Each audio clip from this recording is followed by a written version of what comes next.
You saw a lot out of your guys coming back from behind twice to go ahead and win this thing. We told them before the game and really all through the week, the non-district didn't matter up to that point. We were going to get their best shot. It was the first district game.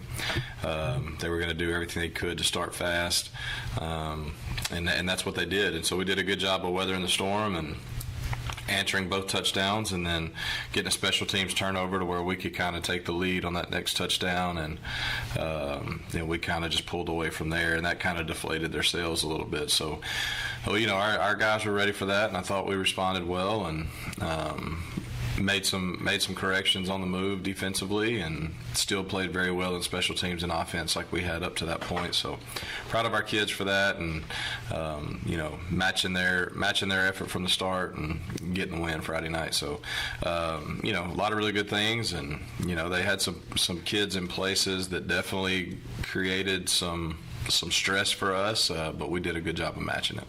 Wow. Not as good an 0-5 team as you would imagine to line up against? Yeah, that's what I'm saying. Their record is not equivalent to who they are. They've battled some injuries. They're young.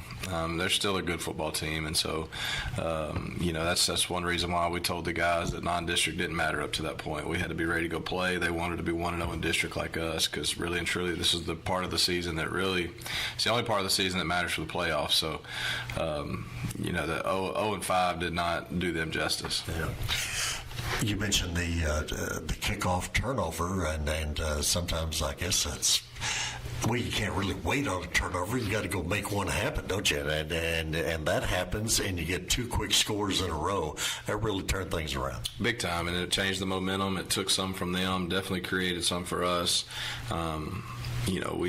We've done a good job in special teams for the most part throughout the year, and have been able to create some big-time momentum plays each week in special teams. And so that one, at that point in the game, was very timely for us. Sitting there 15-14, getting the turnover on kickoff, scoring pretty quick after that to get it to 22-14. And so that was a big one for us.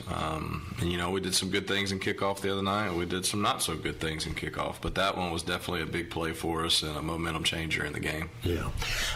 One thing is I'm really enjoying seeing with this team is the fact that be it Jaden Bishop scored a couple of touchdowns, be it Starling scoring his touchdowns, be it Coleman with another kickoff return, be it Eric Garza with an interception return. These guys really enjoy playing with each other, and they enjoy each other's success, don't they? They do. It's and we really emphasize the blessings and the relationships within the program that we have as teammates, and being able to do the things that we get to do and not take those things for granted. And so we do a really good job of celebrating each other, celebrating accomplishments. And it's been pretty cool to watch our kids kind of get out of themselves and into the team, and not be so selfish when things happen. Let's go celebrate everybody, because eventually I'm going to do something well, and they're all going to celebrate me. And so that's the part of it that I think we're really evolving, and it's going to help us along the way throughout the long season. That once I quit making things about myself and make it about everybody else, then success and what we want really will start to happen. You see that practice every day, or is that something that really shines on Friday night games? Oh, yeah, I think it's always going to shine more on Friday night because of the situation. The practice animal is a different monster. That's where we try to get them to understand, we get to do this every day, guys. Practice, sometimes they don't view it that way because it's the word practice, whereas games, all the excitement and people are there, and we get excited for games, but we've got to quit taking those things for granted. So, we're doing better with it at practice, but it definitely probably magnifies in games, as it does with everybody. But that's the part of it we got to keep growing. Yeah.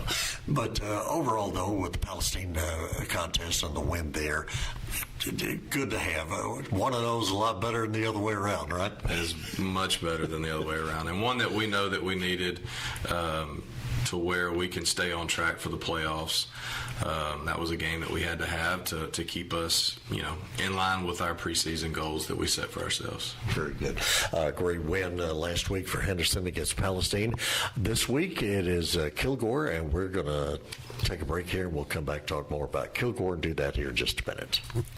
The Henderson Football Booster Club is dedicated to helping the coaches and players and support groups for the Henderson Lions football team. You're always invited to the Booster Club meetings each Tuesday at 6 p.m. at the indoor facility meeting room. Coach Meeks will talk about the last game and take a look at the upcoming game. On game nights, get great food at the Booster Club concession stand, as well as all your Henderson Lions gear at the Booster Club merchandise trailer. Supporting the Lions, it's the Henderson Football Booster Club. And we're back once again here with Henderson head football coach Ricky Meeks as the Lions get set to take on Kilgore this week in another very important district ball game. The old Henderson-Kilgore get-together, was it as big back in your assistant coaching days here? I think this has always been a big one. It didn't matter if both teams are great, both teams not so good, one team great, one team not so good. It doesn't matter. Like Kilgore and Henderson, the two towns just do not like each other. And it is what it is. It's a huge rivalry game within East Texas. That's what makes East Texas football great. It's what makes Henderson football great. So we're very excited about it. And so, it's going to be a fun night. Yeah. Well, of course, talking Kilgore, just so much like Henderson. The primetime players, the skill guys, the quarterback, running back, receivers, a lot of defensive guys, lots of experience. Lots of experience. And, that's credit to Coach Fuller and the program he's established and built, and with what they have. And so they're very talented. They're really good in all three phases.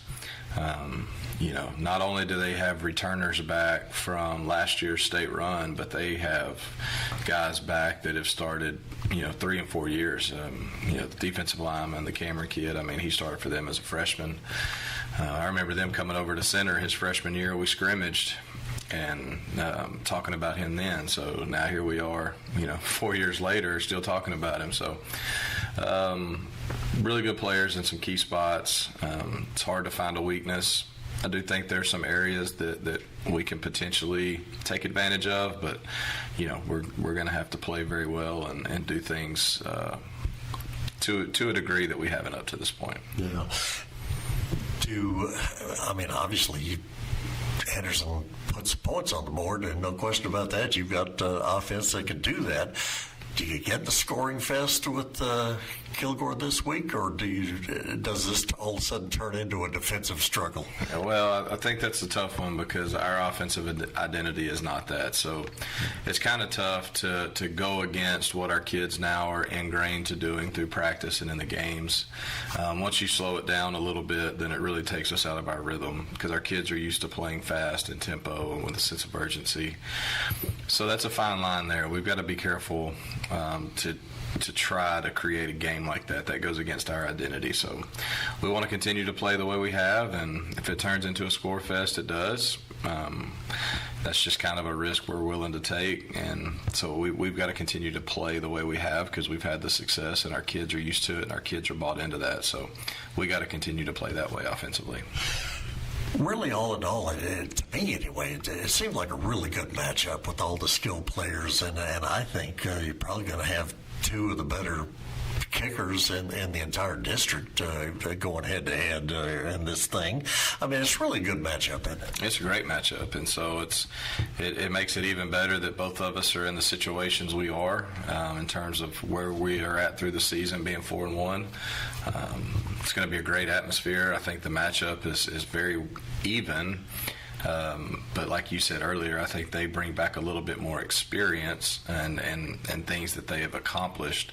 So they're going to have a different mindset. And I think last year, Henderson upsetting Kilgore, they haven't forgot that. That's been talked about all week. So they're going to show up in a different mindset than they did last year. So, all in all, we'll have our hands full, but also think we present some problems for them too. I think they would be saying the same thing about us and getting prepared for us. And so I think it's going to be a great matchup. I don't know, the whole deal about Henderson beating Kilgore last year and them being mad about it, I find that a little hard to go with, because I'm thinking the Henderson win at Kilgore last year was the biggest favor anybody could have done for Kilgore. It really woke them up. Well, yeah, and if you look at how the season worked after that, I guess you're probably correct on that. You look at what they did after that, it might have been a favor for them. You are correct. Didn't get you on the Christmas card list. It didn't. Sure didn't. Very good. We're going to step aside and come back and continue with the program in just a minute.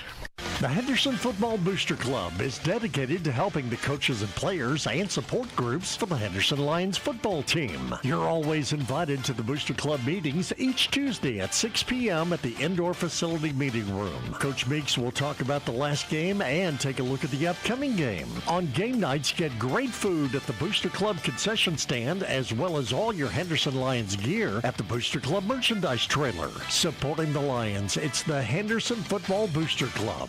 And we're back once again here with the Henderson football coach Ricky Meeks as the Lions get set to take on Kilgore on Friday night at Lions Stadium. A big district ball game, needless to say, and all the playoff implications, even though it's early in district to even talk about. I can only imagine the coaches' discussions this week, especially with the staff that you have, the opinions that were thrown out there, all the scheming, the game planning, and everything.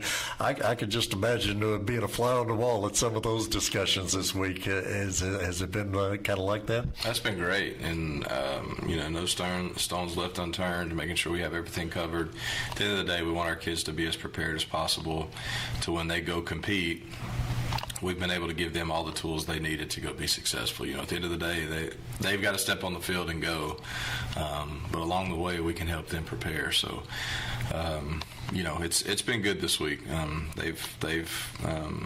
I think they're very well prepared. I think it's been good from the coaches. But yes, it has been awesome watching the knowledge and everything in the room as we've game planned and talked through practice and making the adjustments we need to make. And so it's been really good. You ever worry about overthinking a situation, any particular game, especially a big game? Can you overthink it? You definitely can overthink it. I will say I think that's a characteristic of mine that I feel pretty good about. I usually stay out of that world. I spend my time kind of organizing some other things throughout the week, but as far as the game, I make sure we keep it pretty simple, because at the end of the day, we want our kids to just react and go play. If they're constantly thinking about this formation or that formation or this pressure and that pressure or this defensive look or that special teams look, and then I'm supposed to do this if they do that, then it slows them down. And so, speed kills. Our kids have got to play as fast as humanly possible all the time, every snap. So we've got to keep their thinking down a little bit. So I will say that's something that I think I do a pretty good job of, and also helping with the other coaches to not let them, because you're right, you can sit there and overthink every little thing, and we got to stay out of that world. Yeah. I can only imagine the first 5 minutes of the game, 10 minutes. I mean, the whole game's going to be fantastic, but the first 5 or 10 minutes especially, because both teams are going to try and put it out there and display some dominance in some form or fashion, and that's going to be tough to do, isn't it? It is, and you gotta manage a lot of things early on, and I view it. I was a big golfer growing up and playing in tournaments, and a multi-day tournament, you can't win the tournament on the first day, but you could lose it. Well, a football game's the same way. You can't win the game in the first quarter, but you can put yourself in a situation to where you're in a spot that you can't overcome. And so, you got to manage emotions, you got to manage nerves, you got to manage scheme, you got to manage a bunch of different things. And so there's a lot of give and take in the first few minutes of a game through the first quarter that if you do not manage it correctly, you put yourself in a bind come the fourth quarter. And that's definitely going to be magnified this week with the amount of emphasis that's being put on this game because it's a rivalry game. Both teams have played well. Communities do not like each other. Again, you just go on and on and on in the history of this matchup, and so it's going to be an interesting first 5 to 10 minutes of the game for sure. Yeah, no doubt. For me, though, one of the fascinating aspects of this, too, is the fact that your quarterback, your running back, your receivers, so many of your defensive players, they were there last year. They played vital roles in the game last year. You don't have to tell them, yes, you can, or no, you can't beat Kilgore. They've done it. They did it. I've seen it in their demeanor and preparation this week. So, whereas us as coaches, we might be realist, but our kids are very, very much optimistic about how this game is going to go. And a lot of times that's half the battle. Like if your kids do not believe in something, you're not going to be very successful. So it has been great to watch our kids' demeanor this week because they believe that they're fixing to go win the game again because they did do it last year. So confidence is a huge thing, and it's only going to benefit us in the game, and so that's been awesome. So we've had a really good week of preparation because of that. Yeah. Well, as we wrap this thing up here, don't tell me you're seeing another Athens shootout type game, but I guess you would take that in reverse if that's the way it turns out, right? I would take it in a heartbeat. I know a coach friend of mine years ago always said, +1. That's all you need is +1. You'll take that too. I'll take it. I would take 3-2. I would take 70-69. It doesn't matter. +1. All in all, though, really, what are you seeing for this contest? What do you want to see? You know, I mean, first off, I want to see us continue to improve. I still think there's areas that we've got to get better at. I had way too many penalties the other night. Some of those were on us. Some of those I have some questions on. But at the end of the day, the flag was thrown. So we've got to clean that stuff up. And I want to see our kids go compete. I want to see them compete from the start. I want to see them compete in the fourth quarter no matter what the scoreboard says. I want to see them do that because, you know, at the end of the day, you know, our goal when we started the season was to make the playoffs. Hasn't happened here since 2019. That's what our kids said they wanted to do. Well, Kilgore is not a game that we have to win to get into the playoffs. So, you know, I want to see our kids go compete. I want to see us play the game. But no matter how the game finishes, we've either got to manage excitement or we've got to manage defeat and continue to grow and get ready for Maybank. And those are the things I want to see from a head coach's standpoint. I know that's probably not what the people in the stands are thinking about right now, but we've got a bigger picture that we're after, and Kilgore just happens to be the next game up, and we got to continue to grow and improve and do our best to go win the game. Fantastic. Well, appreciate the time. Looking forward to the contest, and we'll talk to you again next week. Yes, sir. Thank you very much.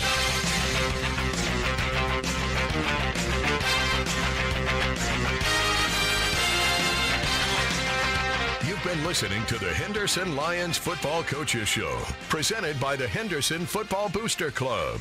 Stay with us now for live coverage of Henderson Lions football, right here on KWRD, an E-Tex Radio Group station.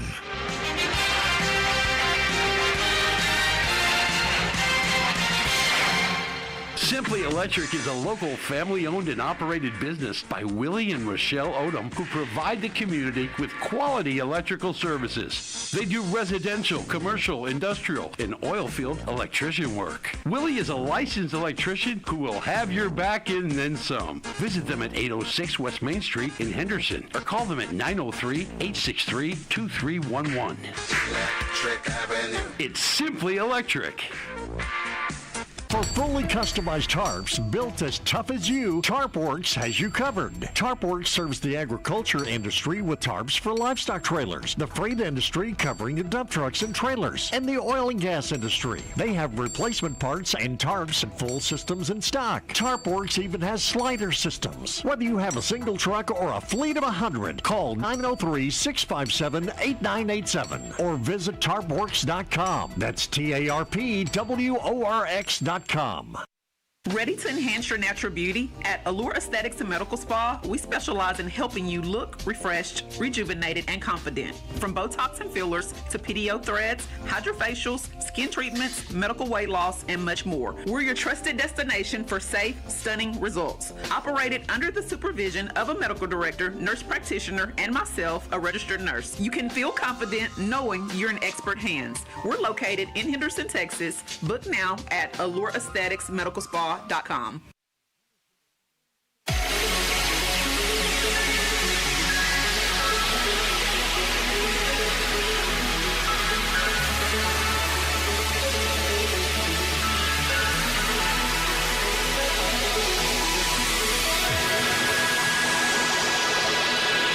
It's time for Henderson Lions football.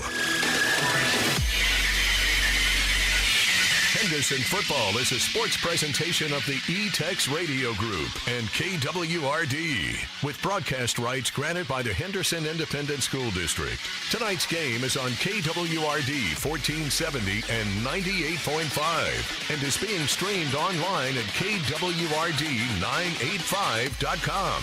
You can also watch the game on the KWRD Facebook page and the Henderson ISD website.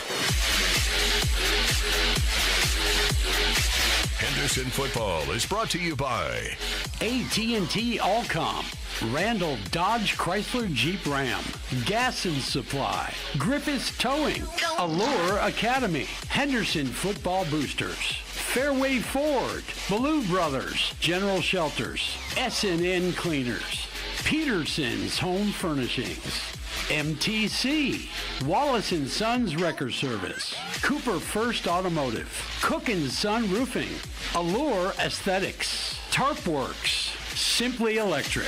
Now for tonight's game, let's go out to the stadium. Here's Mark McLean.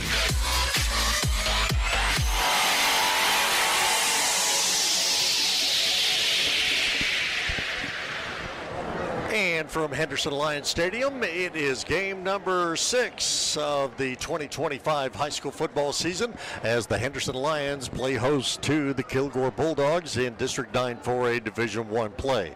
Both teams coming in here tonight at 4-1 on the season. Both teams are 1-0 in district play.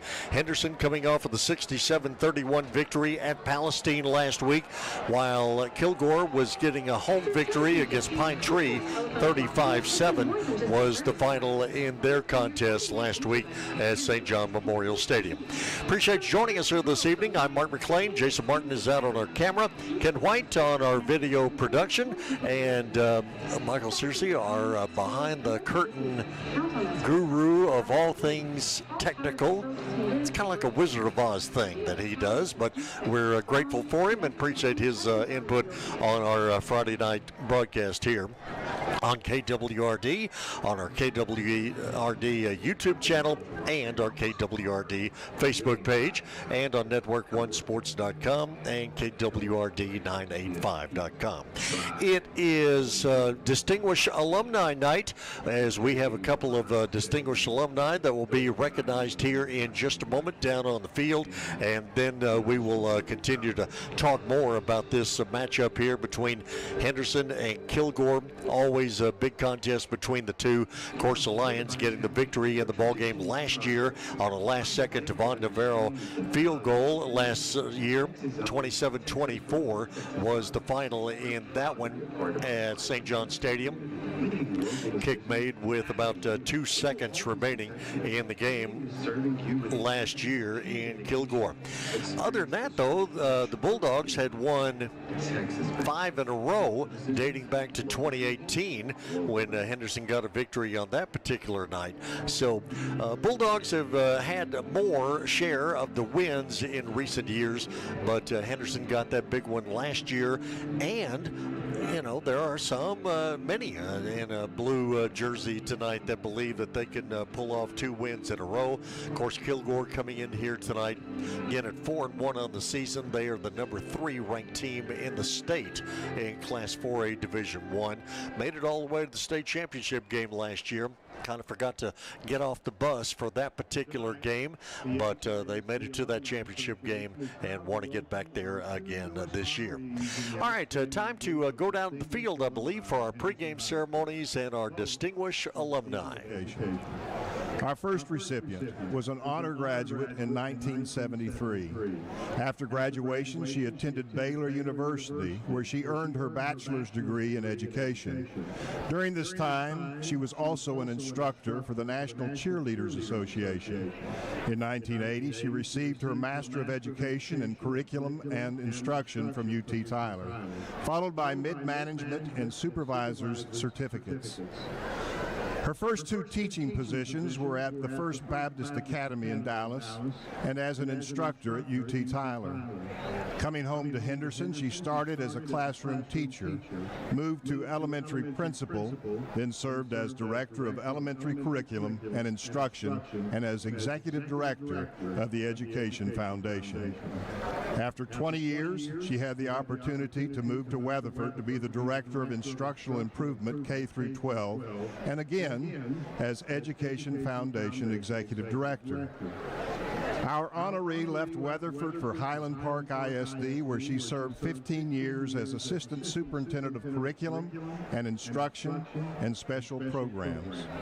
During these years of service to public education, she received many awards for outstanding leadership from numerous educational organizations and was a mentor, presenter, and leader in workshops and consortiums throughout the state.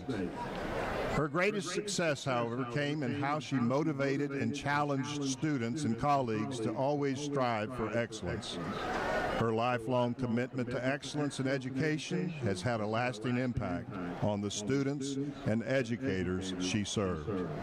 She's married to Phil Gardner and is the daughter of A. Gene and the late Barbara Smith, and is accompanied on the field by her father, a well-known and longtime HISD educator, and other family members. Please help us congratulate someone who has earned the respect of students and educators alike, Gina Smith Gardner.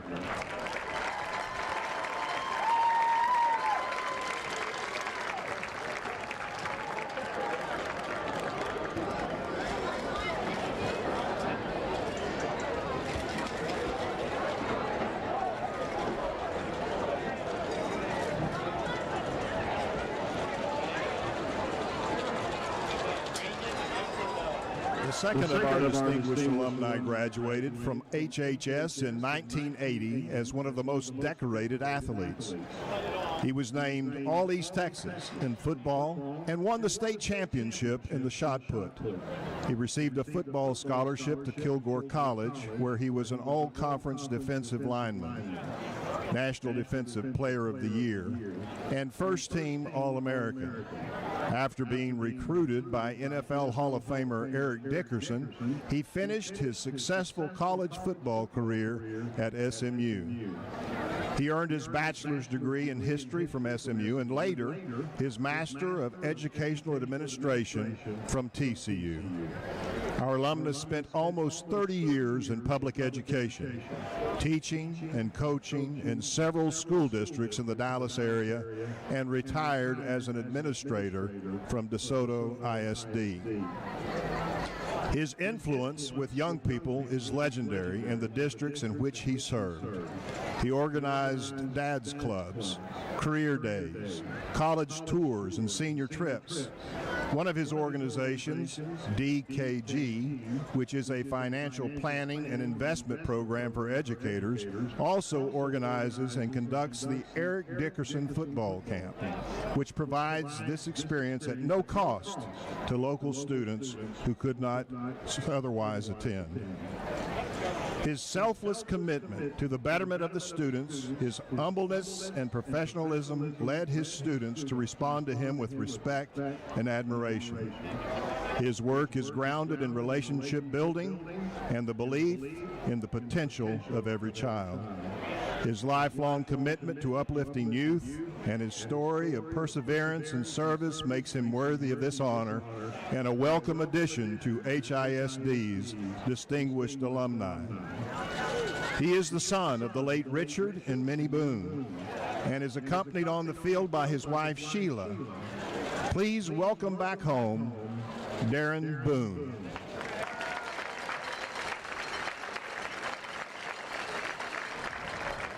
On behalf of the Henderson ISD Alumni Association, we thank you for your attention this evening. Please join us one more time in recognizing and celebrating the remarkable accomplishments of our 2025 distinguished alumni, Mrs. Gina Smith Gardner and Mr. Darren Boon. Let's show them our appreciation with a final round of applause.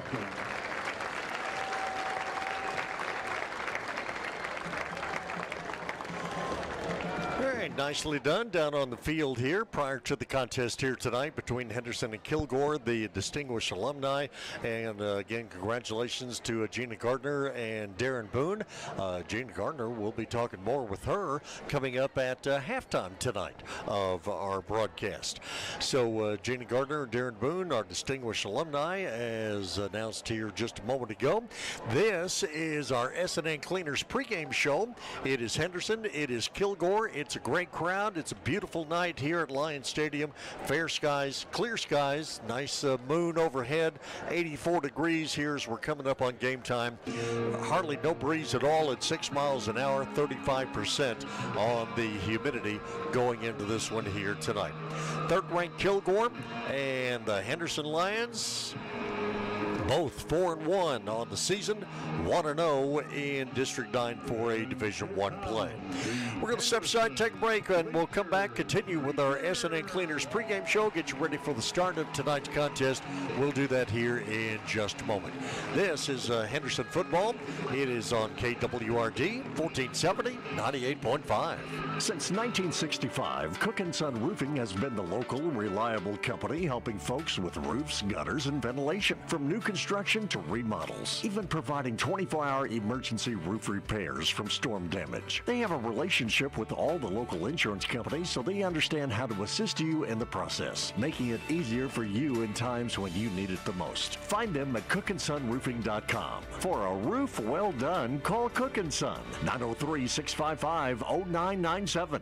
At Cooper First Automotive and Truck Service, you can count on technicians who know your vehicle and will repair your vehicle with precise care. Whether it be foreign or domestic, car, truck, or even big rig, Cooper First Automotive and Truck Service will diagnose your problem and seamlessly repair your vehicle's issues. It's time to get that repair done on your vehicle, so be sure to see the pros at Cooper First Automotive and Truck Repair, located at 3486 Highway 79 South in Henderson. Cooper First Automotive is a proud sponsor of Henderson High School sports for the 25-26 season. Here's Colton Wallace talking about Wallace & Sons Wrecker in Henderson. I love giving this service. This is what I've always done, and I love it. It makes me feel good that I can take care of somebody when they're in need. If y'all ever feel like y'all are in need of this service, promise you right now, you can call me, and I can come get you anywhere. I service Longview, Kilgore, Jacksonville, Carthage, Marshall, all them areas. Call 903-657-7271 for Wallace & Son Wrecker Service in Henderson. And back once again here this evening at Henderson Lions Stadium. Mark McLean along with Jason Martin and Ken White, and this our S&N Cleaners pregame show as we continue to get a little bit closer to the kickoff of the contest here tonight between Henderson and Kilgore.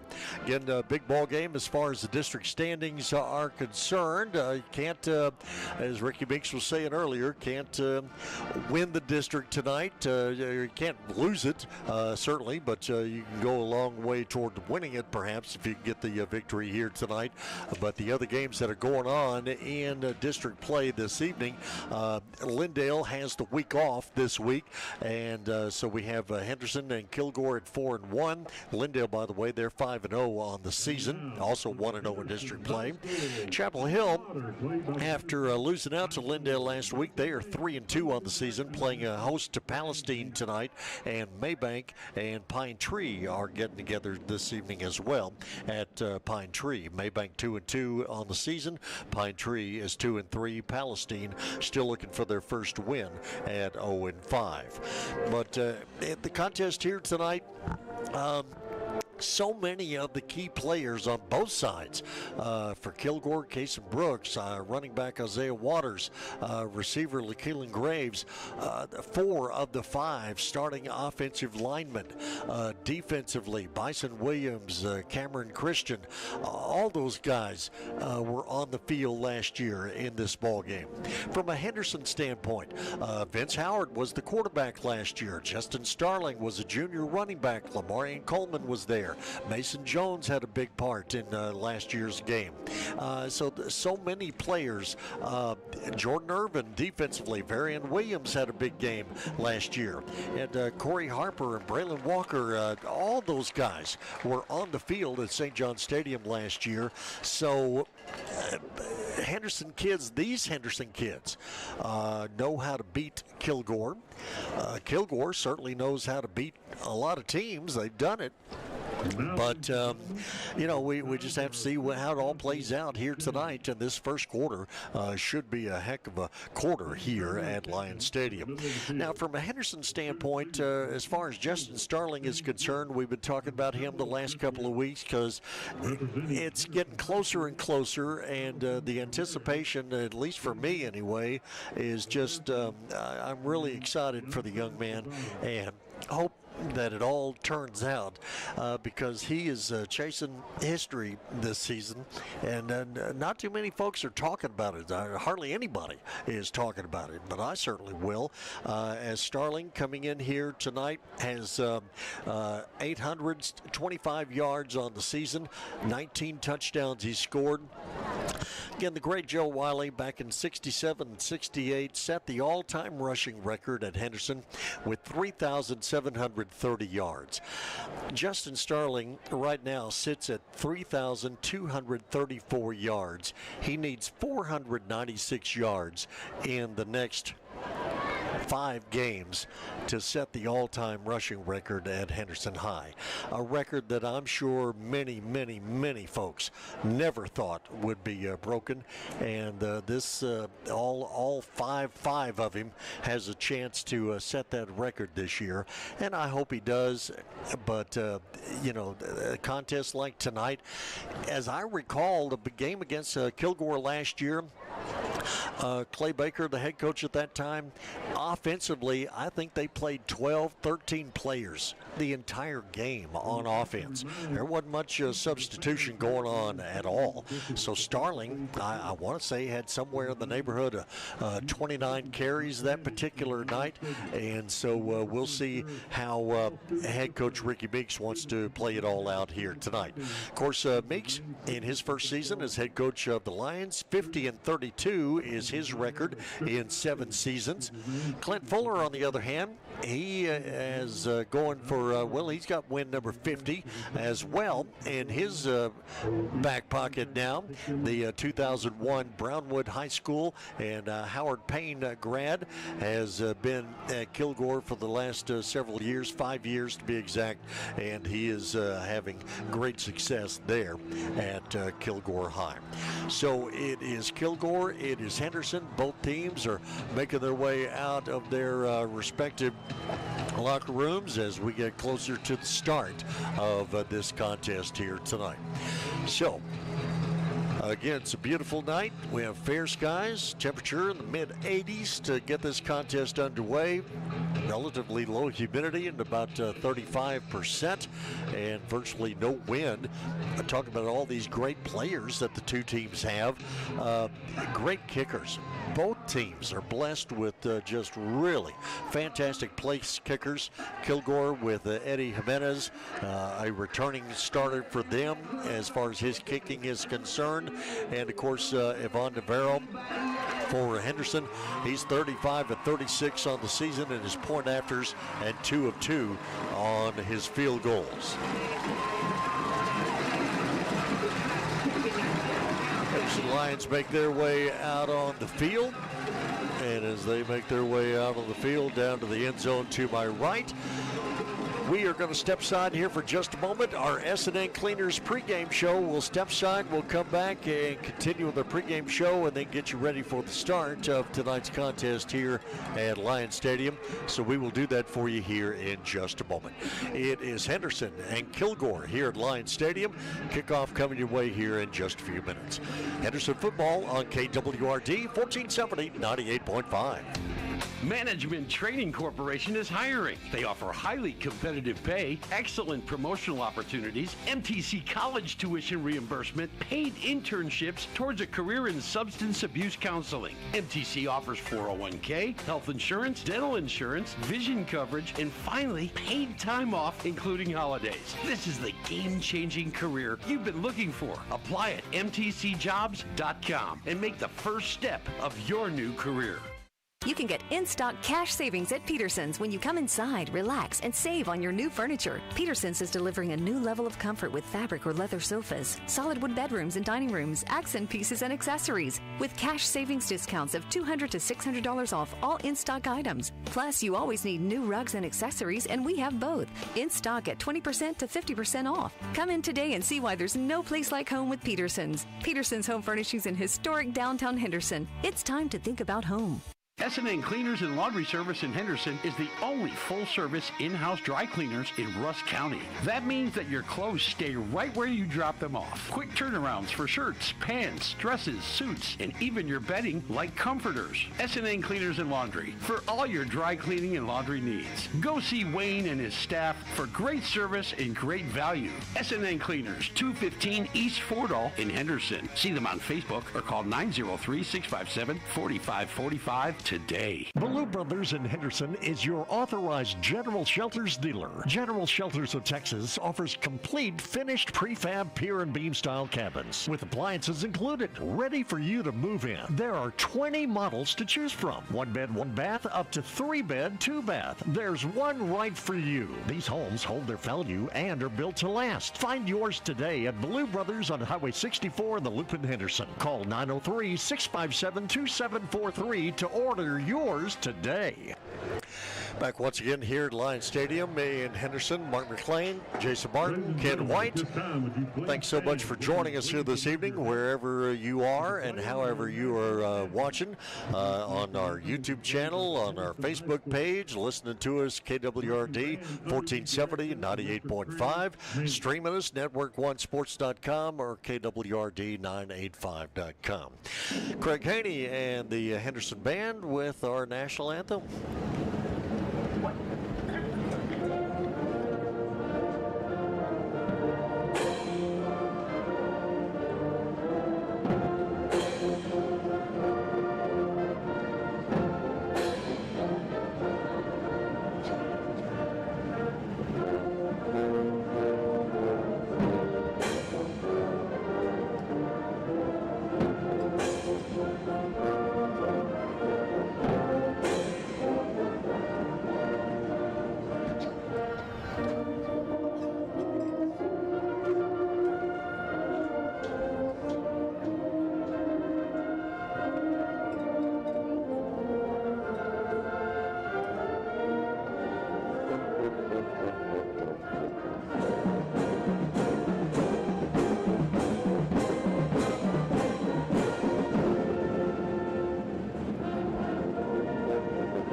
Ladies and gentlemen, please remain standing for tonight's invocation.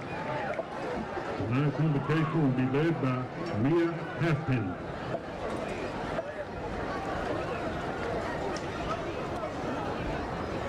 Let us pray. Dear Heavenly Father, we thank you for this day, and thank you for the strength to play, and an opportunity to come together as a community. We ask for your protection over every player, coach, official, student supporter, and fan. Keep us safe from injury and grant us clarity of mind, strength of body, and courage of heart. Help us play with an honor and integrity, to respect our teammates and our opponents, and remember, the spirit of the game is greater than the scoreboard. May our actions reflect the best of who we are on and off the field. In Jesus' name we pray. Amen. Pregame ceremonies continuing here at Lions Stadium as we get closer to the start of this contest here tonight. Again, both teams 4-1 on the season. Kilgore ranked third in the state. That one loss came to Carthage in the season opener, 21-10. Loss for Henderson came in the season opener, 56-49 on a last-second touchdown by Athens back on August 29th. So that is what we have going on with the lead up to this ball game here tonight, as both teams are out on the field for the coin toss. See if our referee will turn on his microphone for this. Perhaps not. Henderson, home team, of course, here tonight in the blue jerseys and the white numerals. They'll wear the white pants and the blue helmets. Kilgore, they will be decked out in the white jerseys with the red numerals and black trim, white pants, and red headgear. As the teams get turned around out on the field. And receive in the north end zone. Hey, good luck, men. Let's bring our teams out. All right, so Henderson Lions won the toss and have elected to receive. And again, for Ricky Meeks, he told me this week he does not expect and does not want, I don't think, a defensive struggle. This is a Henderson team that lost to Athens, scoring 49 points. They scored 52 against Liberty Ilo, 50 against Jacksonville, 56 against Gainesville, 67 last week against Palestine. He wants to score. He wants to score early and often, and he wants to put Kilgore in a spot where they've got to come from behind and keep answering every Henderson score. If it plays out like that, I will be fascinated. I'm sure we all will. But that's what he wants, and we'll see how it transpires as we get set to get this contest underway here tonight. Our pregame show, a service of S&N Cleaners. Thanks to Wayne Bauer, as always, at S&N Cleaners for being a big supporter of what we do. Jason Martin tells me that the fan of the game last week at Palestine, Fernando Santiago, I want to say congratulations to him, fan of the game from the Henderson Football Booster Club. We are set to get this contest underway here tonight at Henderson Lions Stadium. Kilgore kicker approaches, and this ball is going to go all the way to the goal line, and that's where Justice Starling is going to pick it up right there. Starling back out past the 20, up to about the 23-yard line, and that is where Henderson will have the football to get this contest underway here tonight. 11:49 to go here in this first quarter, so Starling running back kickoff here tonight. So that tells you anything about where we are in the importance of this ball game. So Henderson will have the football. They end up marking it at the Lions' 22-yard line, as Henderson will go left to right here in this first quarter. First quarter of tonight's contest, the service of Gas and Supply and Wallace & Sons Record. Henderson up to the line of scrimmage. Vince Howard, two receivers near side, two to the far side. Now motion across the backfield from Jordan Irvin. Fake handoff, pass near side. Mason Jones on the catch. Jones, a sure-handed receiver, gets up past the 25, up to about the 28-yard line on the first play of the ball game. Jones, 15 catches to lead the team, 292 yards as we go right back to play. It is Starling. Starling spinning out of a tackle, still on his feet, up past the 30, up to the 35-yard line. It'll be a Henderson first down over on the far side of the field. And with a Henderson first down, look for the Lions to get right back to the line of scrimmage. No score. We are just underway here at a packed Lions Stadium. And now we will have penalty flags flying prior to the start of the play. Gives a chance to hear from Scotty Allen, our referee for tonight's contest, and our Tyler chapter. Prior to the snap, false start, offense number 54. 5-yard penalty, first down. Henderson, DeKalen Stein, the center, Karen Pelham, guard, Ryan Malone, tackle, Grayson Herrera, guard, DeKalen Pelham, the other tackle. Vince Howard, the quarterback, has Justin Starling in the backfield behind him. Mason Jones, Lamarian Coleman out at wideouts as this pass is going to be caught by Coleman, and Coleman gets away from the defender for just a second and gets up to the 40-yard line, and that is a fine gain for Henderson, and the Lions right back to the line of scrimmage. Set this Kilgore defense for you here in just a moment. Handoff comes to Starling near side. Starling hit hard at the 40-yard line and dropped. Coming over and making the tackle, David McGowan.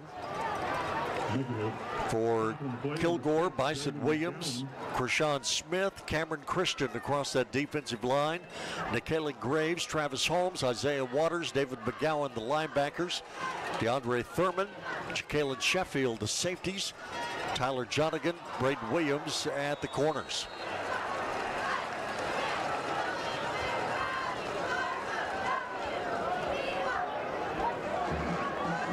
Next play gains nothing.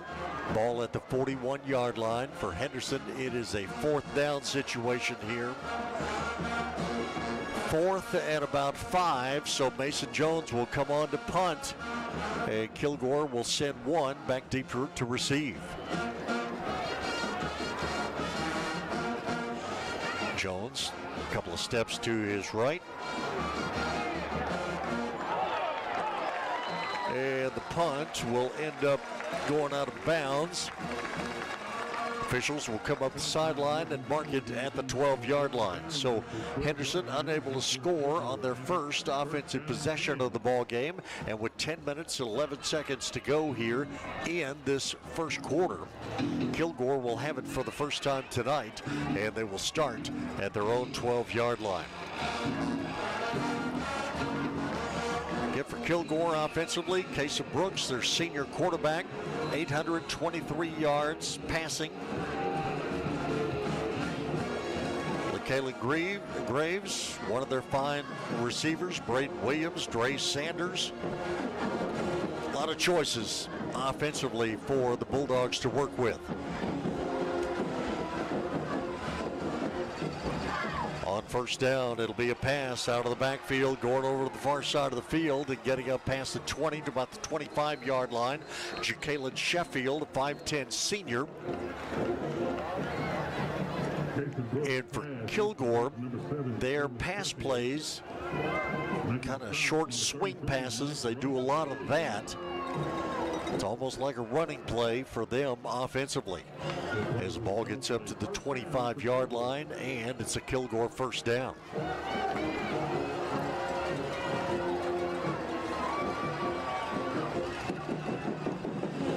Quarterback from the shotgun calls out the signals. Single back in the backfield next to him, and it's going to be a handoff on the running play. Rashawn Williams. Williams will get up to about the 30, so that's going to be a quick 4 or 5 yard gain for Williams. And again for Kilgore offensively, Jonathan Barron is their center. Daniel Garcia, Hunter Whipke, Jaden Pastor, all returning starters from last year. Fabian Abaldando is the only newcomer to that offensive line. Next play, again, it'll be a handoff. Williams right up the middle of the field, and there he goes. Right down the seam, and Williams will take it the distance for the Kilgore touchdown. And the touchdown run, number 8, Rashawn Williams. So Kilgore right up the gut takes it for the touchdown here in this first quarter with 8:44 to go.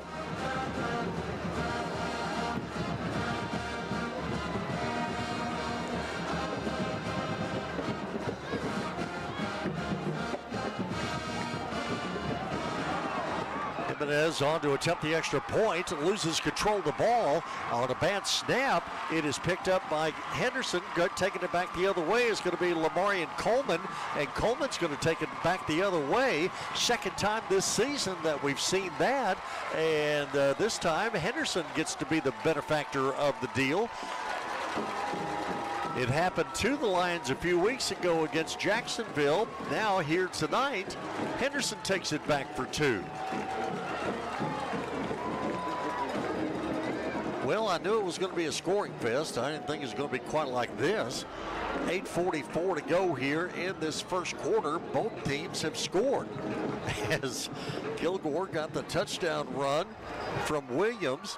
Then Coleman off of the punt or the extra point kick that never happened. Ball was loose, picked up by Coleman, takes it back for 2, and Kilgore is going to lead this ball game by a 6-2 score. Who had that on your bingo card? 6-2. Kilgore leads it. As we'll just hang on to it right here at Lions Stadium after all that excitement. And of course, after all that, Henderson gets to receive the kickoff.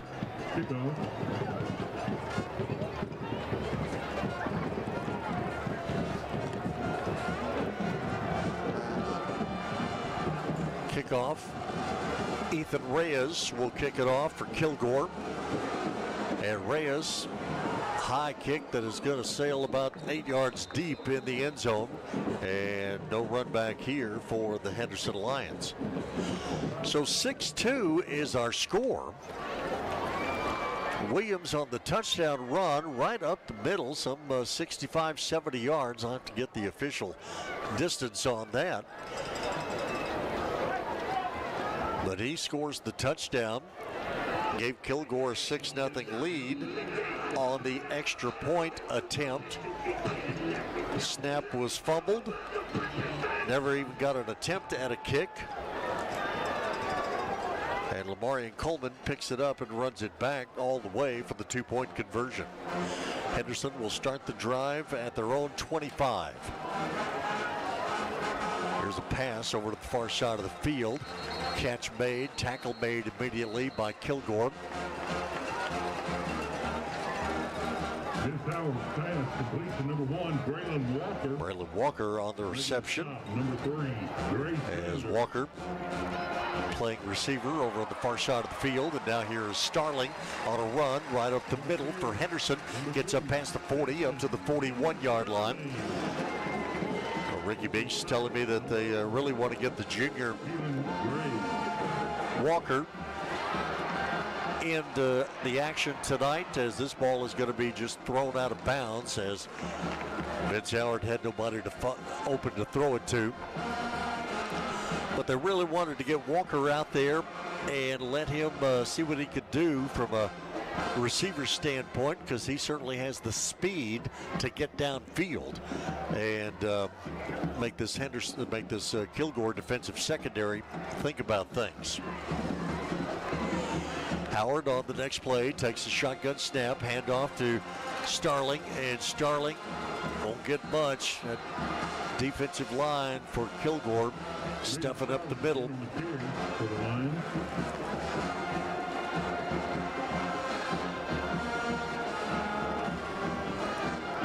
Get McGowan in on the tackle. Bison Williams all over it, as well as Cameron Christian. They're all very, very active on that 3-man front that Kilgore runs. Vince Howard, fake handoff, back to pass, fires a pass, way overthrown, over on the far side of the field. Pass intended again for Braylon Walker is incomplete. And for Henderson, it is 4th and 9. Lions are going to have to punt for the second.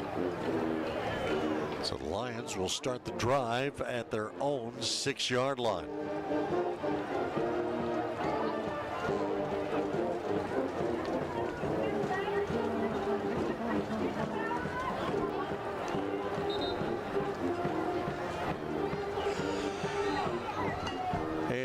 timeout on the field here for just a moment, just long enough for me to tell you that East Tex Telephone, providing high-speed internet, phone service, and security systems for over 75 years. 903-854-1000, number to call for East Tex Telephone. Henderson Lions with the football for the third time tonight. This time, though, they'll start at their own 6-yard line. Hand off to Starling. Starling starts left, or starts to his right, turns back to his left, right up at the middle of that Kilgore defense. And the Kilgore defense will stop Starling and push him back. So the yards are going to be hard to come by for Justin Starling here tonight. But of course, just like Rashawn Williams for Kilgore, broke loose on his 69-yard touchdown run earlier. Justin Starling is always a step away from doing the exact same thing. Here, a quick pass comes near side. Mason Jones on the reception. And Jones, as soon as he makes the grab, he is hit and pushed back by Dre Sanders. Moves football up to the 15-yard line. For Henderson, it is going to be a huge 3rd and 1. Vince Howard, the quarterback, has him set. And now movement along the line.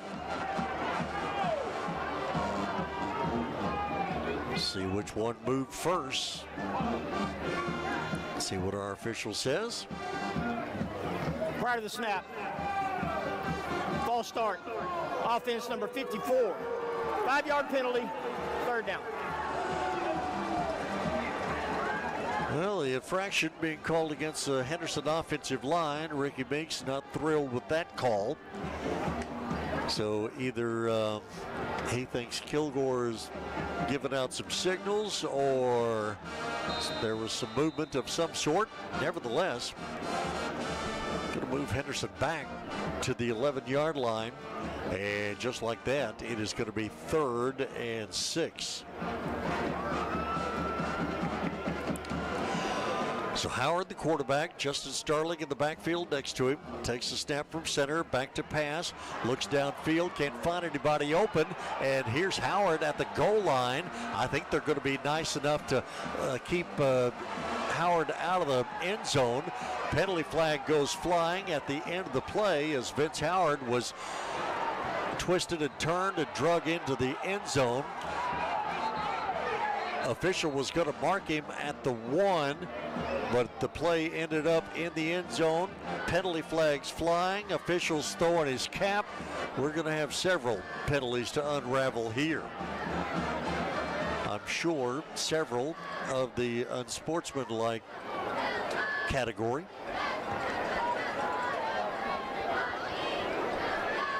(6-2), Kilgore lead. The play, for the most part, ended at the 1-yard line, but we'll see how it all shakes out after the penalty gets figured out. For all your heating and cooling needs, call RES Heating and Cooling and Air Conditioning, 903-657-5349, number to call for RES. Well, let's hear from Scotty Allen. To the play, there were multiple unsportsmanlike penalties. Unsportsmanlike on the offense, number 75 and number 54. Unsportsmanlike conduct on the defense, number 6. Those penalties offset, 4th down.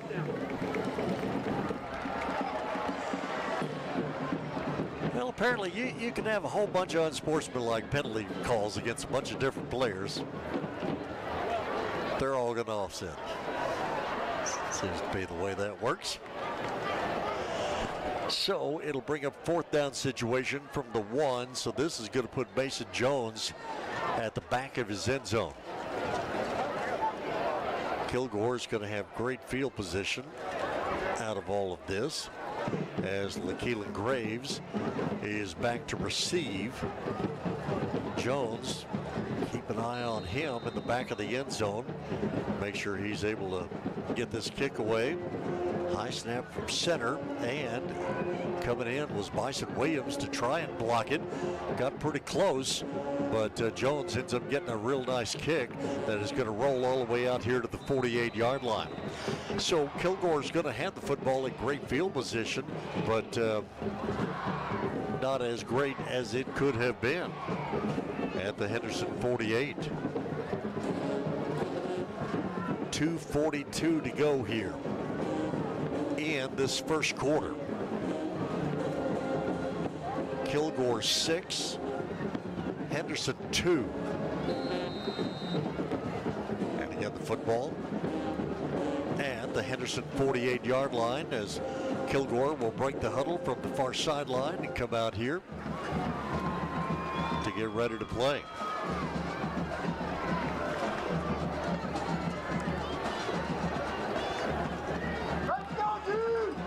On first down, Brooks, single back in the backfield, will turn, hand off. It's Williams on the carry, and Williams got short yardage before he was pushed back. Sean Williams on the carry.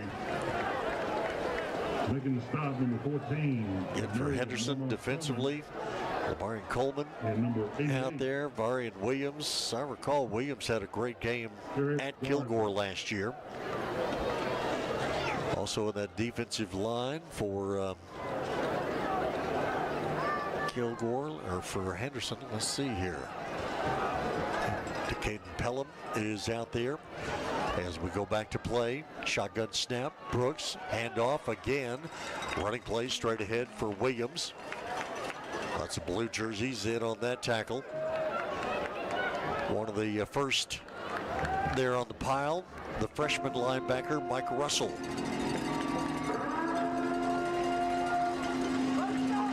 A 3rd and 4 situation for Kilgore at the Henderson 42-yard line. Kilgore going right to left as we look at them here in this first half, in this first quarter. Two backs in the backfield now for Kilgore as Brooks waits for the snap from center. It's a low snap that got away from Brooks. Henderson thought they had it, but I think Brooks was able to get back on top of it. Had to make a mad scramble to come up to the line of scrimmage to get on the fumble and recover. Loose football back to the 45-yard line, and it's going to bring up a 4th down situation. So Clint Fuller and his offensive coordinators will have to think about this one as Kilgore has called for a timeout, first timeout of this game. 1:09 to go here in this first quarter. Kilgore is looking at a 4th down situation when we come back to play here in just a moment. Our score, Kilgore 6, Henderson 2. A step aside, take a break. We're back here in just a moment.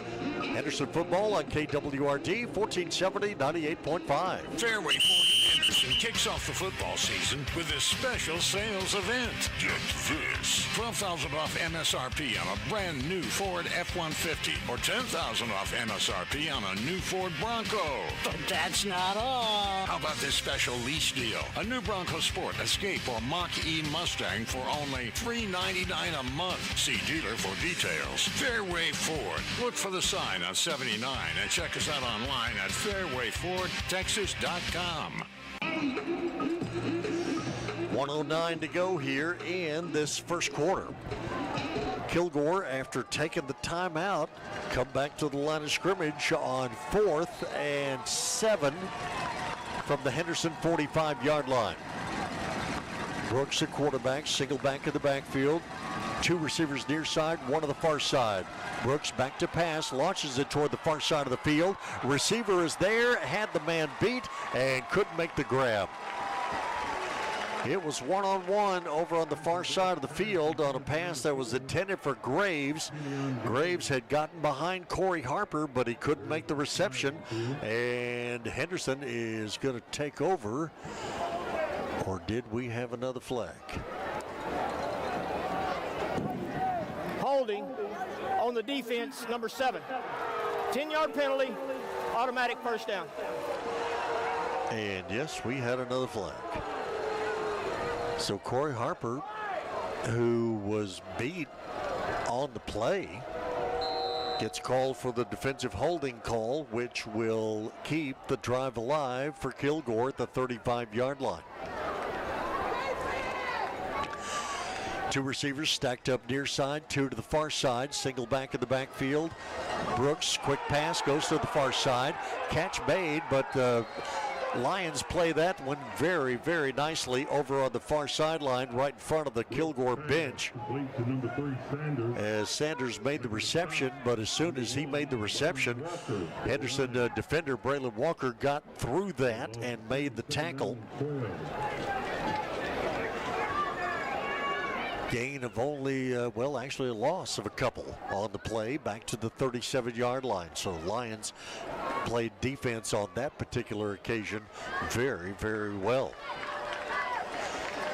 So it is 2nd and 12 for Kilgore. Motion across the backfield. Little swing pass out of the backfield to Sanders. And Sanders, again, those little swing passes, kind of like running plays. Sanders trying to get ahead of steam going down the far sideline. Henderson was able to knock him out of bounds in a hurry. Gain gets inside the 35 to about the 34-yard line. 11 seconds to go here in this first quarter. 6-2. Kilgore lead. With 11 seconds to go in the quarter, we go back to play. 3rd down situation for Kilgore, 3rd and 9.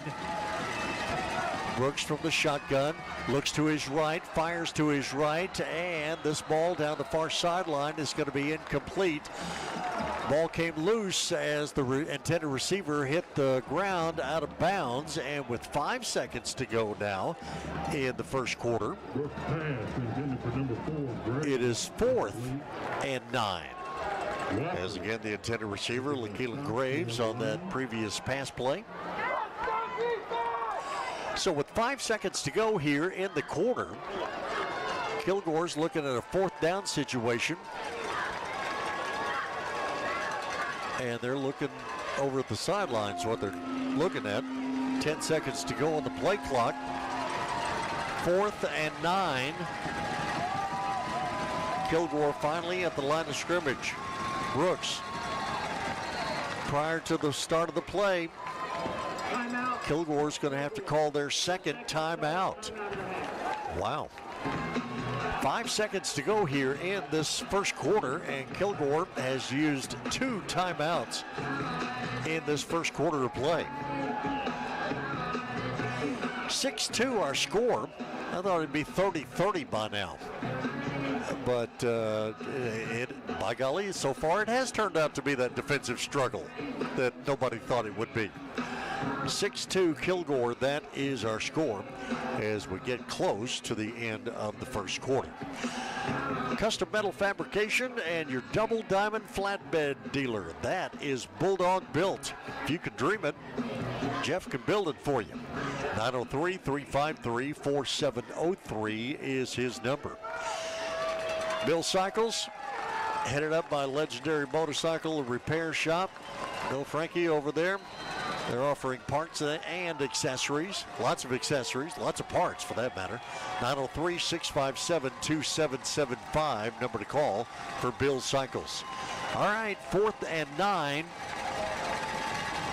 Kilgore at the 34-yard line, line of scrimmage. Brooks back to pass. Pass comes near side. Catch made. Getting away from the defenders and running down the near sideline is Graves. Did he step out of bounds? We do have a penalty flag back here at the 26-yard line. Kind of thought for a second we might have had a face mask on Henderson, but let's see. Catch was made by LaKeelan Graves, and he got away from the Henderson defense and took it down the sideline for the score. But everybody is walking back like there was no score.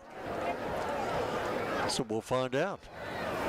Holding on the offense, number 10. 10-yard penalty from the spot of the foul. Replay, 4th down. That is the end of the first quarter. So no score for LaKeelan Graves, and Kilgore, a holding call on the Bulldogs. Will move it back, and that is the end of the first quarter here tonight at Henderson Lions Stadium. Well, an entertaining first quarter, that's for sure. At the end of one, it is Kilgore 6, Henderson 2. Henderson football here tonight on KWRD 1470 98.5.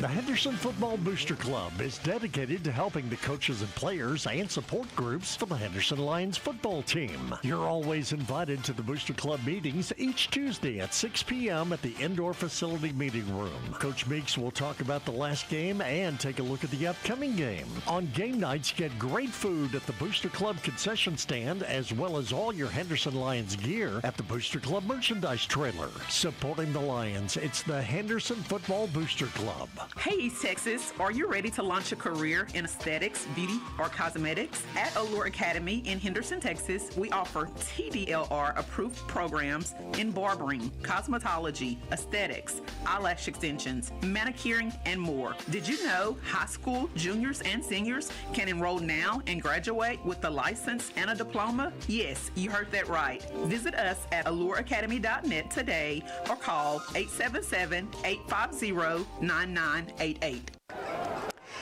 Second quarter here at Henderson Lions Stadium, about to get underway here tonight in this District 9 4A Division I contest. For Kilgore, it is going to be a 4th down situation. So Jimenez will come on to punt the ball away. He'll stand back at his own 45-yard line. Henderson, one person back to receive the kick, but the kick may or may not get there, as it'll take a bounce, and Kilgore will stop it at the 5-yard line. So in this game of field position, Henderson Lions find themselves inside the 10 for the second time in a row. Lions started the drive at their own 6 last time. They'll start this drive at their own 5 with 11:52 to go in this first half. Second quarter of tonight's ball game, a service of Randall Dodge and Cook & Son Roofing. Appreciate them and all of our fine sponsors of Henderson Lion football. Booster Club had their Adopt a Lion program this year with the pictures of the players and cheerleaders that they put in sponsors' businesses around town. Talk more about that here in just a moment. As on first down, pass comes near side. Mason Jones on the reception. A short gain at about the 7-yard line. As again, Vince Howard. Howard's pass is complete. Still in the ball game at quarterback. We have not seen Blake Meeks in the game just yet. Football moved to the near side hash mark for Henderson. Howard, handoff to Starling. Starling trying to break the tackle and just can't do it. In on the tackle, I believe, was Cameron Christian, but Christian slow in getting up after that hit. Making the stop, number 4, Kevion Gray. So we have a timeout on the field with 11:07 to go here in this first half. So the Adopt a Lion program, Henderson Booster Club, big fundraiser for them every year. Simply Electric, Della Russell Insurance, Randall Dodge Chrysler Jeep Ram, Russell Brown, Barber Shop, Blazer Electric, Henderson Federal Service Insurance Group, Justin Herrera, Vera Bank, Gabriel Jordan Chevrolet, Griffiths Towing, Crockett AC and Heating, J Best Financial. Just some of the folks that helped out the Booster Club with the Adopt a Lion program, and a big thanks to all of them. Howard back to pass as we go back to play. Pass comes near side, intended for Lamarian Coleman, but knocked away On a quick defensive play there by Dre Sanders. I believe we have another penalty flag down as our officiating crew is going to be, they've already been very busy and they will continue to be very busy, I'm sure. Scotty Allen with the call. After the play, personal foul, unnecessary roughness, number 75 of the offense. Half the distance to the goal, 4th down. Well, the penalties, and in previous weeks, it's been pre-snap penalties that have hurt the Lions. Here tonight, it's penalties involving emotions not in check. It's enough to drive Ricky Meeks and his entire coaching staff bananas here tonight. Mason Jones again from his own end zone will punt the ball away. LaKeelan Graves will stay away from it and let it go out past the 40, 45, 46 yard line. So again, Kilgore is going to have the football in great field position right in the middle of the field, as the field has definitely been tilted one side for the last 2 or 3 possessions. So Henderson 45-yard line is where Kilgore will start the drive with 10:21 to go in this first half. 6-2. Kilgore leads it on first down. Brooks, the quarterback. Fake handoff, quick pass comes near side. Catch made on the run is going to be to Takarian White, and White gets thrown out of bounds here on the sideline. And let's see if we had another flag, as that was here on the Henderson sideline. Apparently not. Don't believe I see one. It was a nice pass to White. And it gains down to the 37-yard line. It'll bring up 2nd and 2 for Kilgore. Lions were so close to getting to that ball and batting it down, but just couldn't quite get there. It's from the 37 on 2nd down. Brooks takes a snap, turns, hands off. Williams, again, Williams busting it right up the middle of the field. Now cutting it out here to the near sideline and steps out of bounds.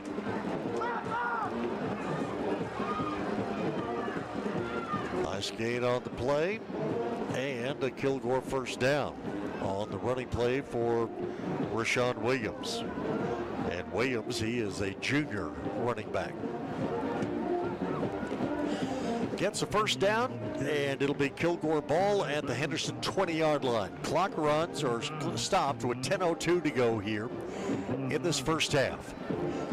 2 receivers far side, 1 here to the near side for Kilgore from the near side hash mark going left to right. Brooks, quick pass, far side, catch made, then the ball has bounced up in the air. I don't think the receiver ever had it, but we'll let the officials sort this thing out over on the far sideline. And I think they're going to say he did have it, and the ball ends up going out of bounds, and Kilgore was the last to have possession. I don't think the receiver ever had possession of the ball. But I could be wrong, and apparently I am. Henderson has a player down over on the far side of the field. But Lions, they're taking some chances on these passes that Kilgore likes to throw. And, you know, it's one of those things. When you take the chances, and you got to take them. You have to take the chances. You either are going to get burned by a big play, or you can make a big play the other way. It you know, kind of goes one way or the other. And so far, the Lions are still waiting to make that big play. G's Professional Detail, best detailing shop in Rush County. We'll leave you saying, geez, that's clean. Jesse will take care of you. 760-708-2338. Second down, Kilgore back at the line of scrimmage at the Henderson 17-yard line. Brooks back to pass, looks right, aims one toward the end zone, and this one is going to be wrestled for in the end zone. Is it a touchdown or is it an interception? Official has to get right in the middle of it to try and figure out how this is going to end. Corey Harper is down there on the turf with Graves, and we've never had a call one way or the other. As Graves came down, I believe he is injured on the play. So we never had a definitive call that I saw of any sort. Touchdown, interception, incomplete pass. Everybody's kind of standing right on the field trying to figure it out.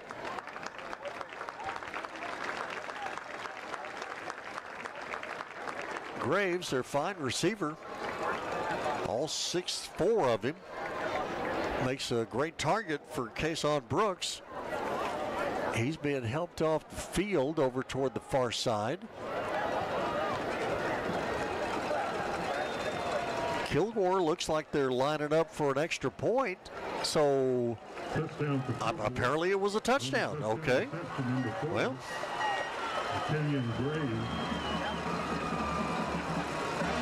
So 9:23 to go here in this second quarter. Kilgore scores on the 17-yard pass. Brooks to Graves. Jimenez on to attempt the extra point. And this time he gets the kick away. Jimenez's extra point is good. And it is up and good. Well, I'm not sure the last time I saw a touchdown where touchdown was never, ever signaled by anybody that I saw. But anyway, a touchdown pass, Brooks to Graves. Jimenez with the extra point kick. And Kilgore now extends their lead over Henderson. 13-2 is our score. We're going to step aside here for just a second. Be right back. This is Henderson football on KWRD 1470 98.5. In life, people make the difference at home, business, and church. Wayne Griffith and his staff at Griffith's Towing is always on point with supporting the communities and always making a difference. Roadside assistance, flatbed service, towing service, and recovery is welcomed in those times of need, and Griffith's Towing has been the go-to in Henderson, Rusk County, and beyond. At Griffith's Towing, people make the difference. Call them at 903-947-6437. 9 minutes, 23 seconds to go here in this first half. 13-2. Kilgore lead.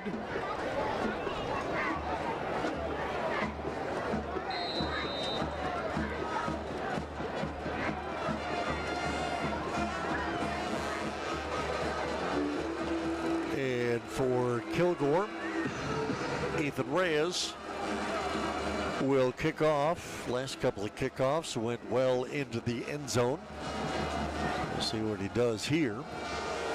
And again, a booming kick that Henderson will just look at and let it go in and out of the back of the end zone. And at least the Lions don't have to start at their own 5-yard line. 9:23 to go here in this first half. First down and 10 from the 25. Kilgore has about a 2-minute lead in time of possession here in this first half.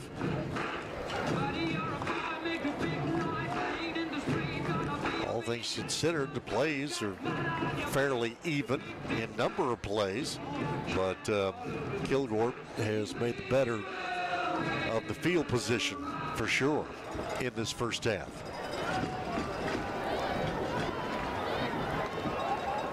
So Henderson will start the drive at their own 25-yard line. Quick pass to Coleman.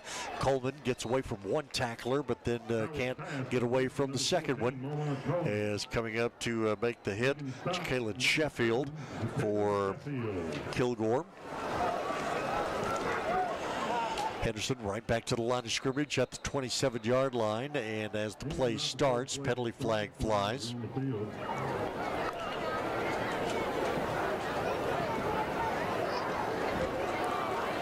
Encroachment on the offense, number 5. 5-yard penalty, second down. All right, got a penalty called here on Jordan Irvin. Going to move Henderson back 5, back to the 22-yard line, maybe the 23, we'll call it. Henderson here at the near side, hash mark.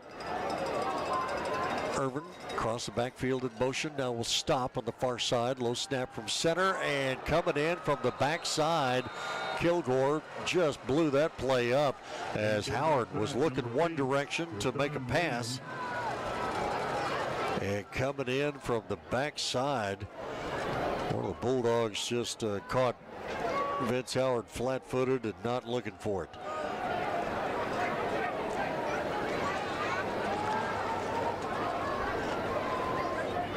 It was either McGowan or Williams, I believe David McGowan, on that blitz play there for Kilgore. Moves football back to the 17-yard line now. 3rd and long for Henderson. Howard back to pass.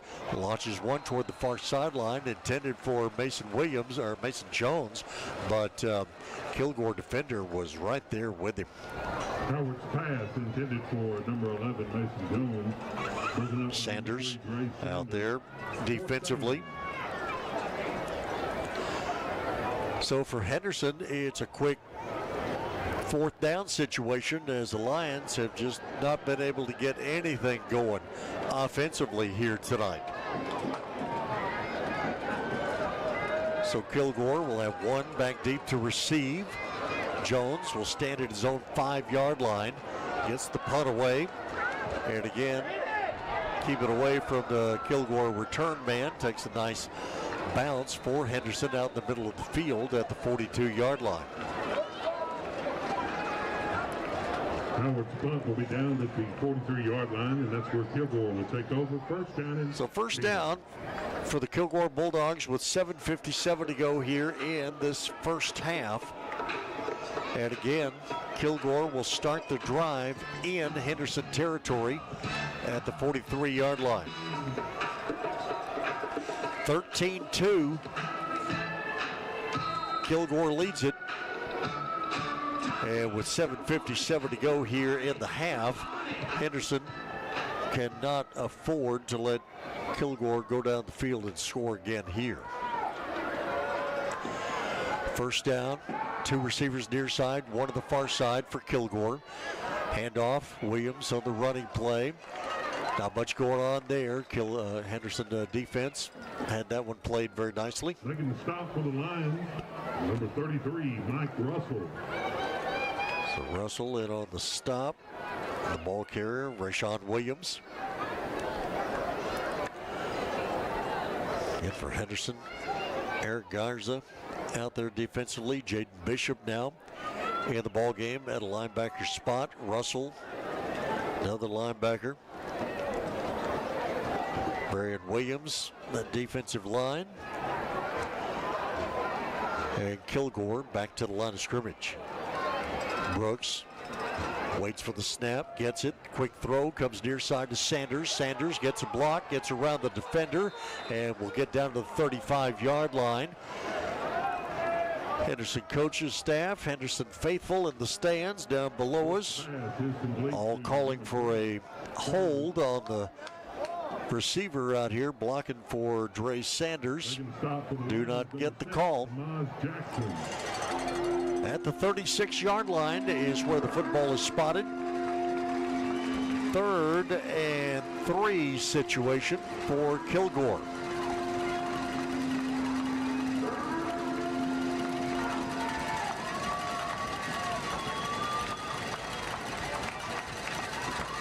Bulldogs at the line of scrimmage, and before Brooks can take the snap from center, whistle blows.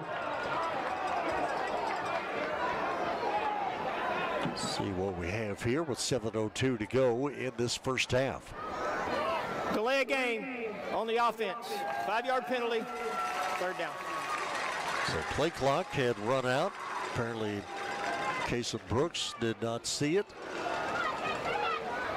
It is prominently displayed in both the end zones, right behind both end zones here at Lions Stadium. Moves football back to the 41-yard line. 3rd down, 8. Brooks, again, quick pass comes near side. Again, the catch is made by Sanders. Sanders trying to reverse his field, gets swarmed under by Henderson defenders back at the 45-yard line. Last week in the ballgame against Pine Tree, same play. Kilgore receiver took it and reversed his field, went all the way over to the far sideline and took it down the sideline for a score. Henderson obviously saw that and was not going to have any of that on this play. Moves the football back to the 45-yard line. 4th down situation, and that will bring on Jimenez to punt. All right, so Jimenez punts. Spiraling kick. Coleman with the reception at the 10-yard line. Gets hit hard several times. Knocked backwards inside the 10, down to the 8-yard line. Whistles have been blowing for a while. Helmets came flying off. No penalty flag, but boy, that was a gang tackle and a half on Lamarian Coleman on that punt return. Making the stop, number 15, Blaine Pitwood. Henderson will have the football at their own 15. And the Lion offense has just not had much of any spark here tonight. Kilgore defense has had a lot to do with that. Penalties kind of messing up the flow of the Henderson offense has had a lot to do with it. So at the 15-yard line, it'll be 1st down Henderson. Lions going right to left. On 1st down, handoff to Starling. Starling trying to find an opening, does a little bit, up to the 20 to about the 23-yard line. Number 2, Hayden Starling. For Henderson, the freshman, Blake Meeks in the ballgame now at quarterback. Penalty flag flies prior to the start of our next play. 5:40 to go here in this first Prior half. to snap, false start, offense, number 14. Not all 11 players got set before the snap. 5-yard penalty, 2nd down. All right, so Lamarian Coleman flagged for the movement, but again, not everybody was set. Going to move the football back to the 17-yard line. So here's Blake Meeks, 18 of 34 on the season, 280 yards, 4 touchdowns. Pass comes near side. That's going to be Amari Murphy on the reception. And Murphy got up to about the 25, 26-yard line before he was brought down. One thing I'll say is Kilgore defense, number 3, Amari Murphy. Their corners and their safeties hit as hard as their linemen and linebackers do. They are a hard-hitting bunch. Meeks back to pass, fires it downfield into double coverage, and this is going to be one whale of an interception downfield by LaKalen Graves. Double coverage on a pass intended for Amari Murphy, and Graves in his hands made the interception, held on to it in his hands, hit the ground with it still in his hands, out where it could easily be seen. And for Blake Meeks, that is going to be his first interception of the season. Kilgore will take over at their own 37. 5:07 to go here in this first half. First down, running play. Williams straight ahead. Williams trying to keep the legs churning and break through the Henderson defensive line, and he does up to a point. Gets up past the 45 to the 46-yard line. Gain of 9 on the previous play for Kilgore, and it'll bring up 2nd and 1 at the 46-yard line. Kilgore going left to right as we look at him. 2 receivers to both sides of the field. Brooks from the shotgun. Quick handoff to Williams, straight ahead. Burst of speed, gets past midfield into Henderson territory at the 48-yard line. I believe it was Russell again on the tackle for Henderson. But again, Kilgore first down.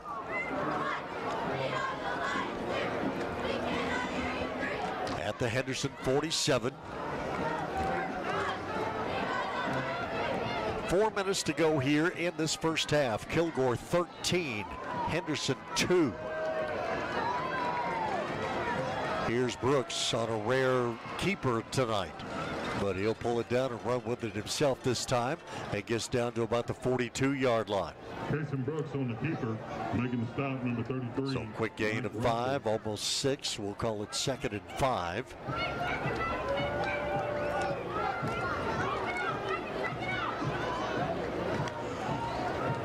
So Kilgore, Graves, and White here to the near side will now be joined by one more receiver. Single receiver to the far side of the field.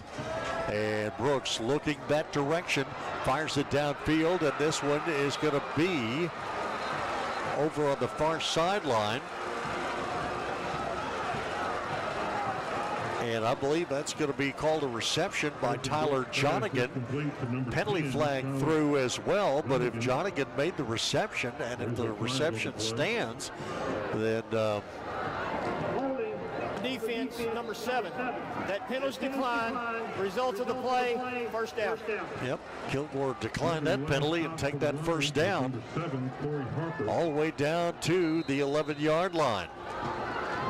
About 37 yards on that reception. Nicely done by Jonigan. A great pass by Brooks.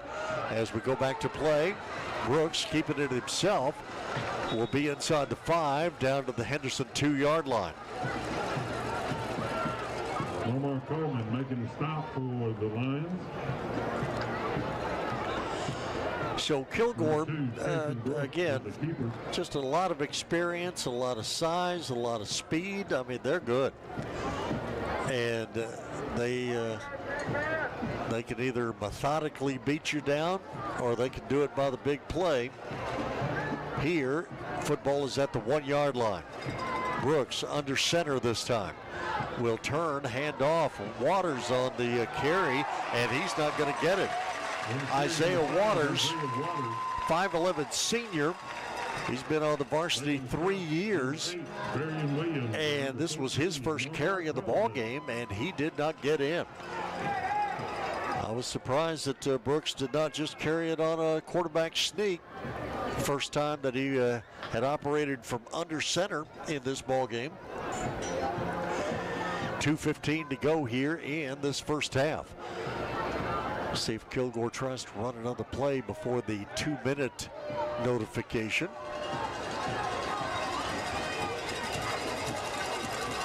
They're at the line of scrimmage, and they will not get to play off as 2-minute timeout. So, 2-minute timeout is called here with Kilgore with the football at the Henderson 2-yard line. 2 minutes to go here in this first half of play here at Lions Stadium. Our 2-minute notification tonight, as always, sponsored by nobody.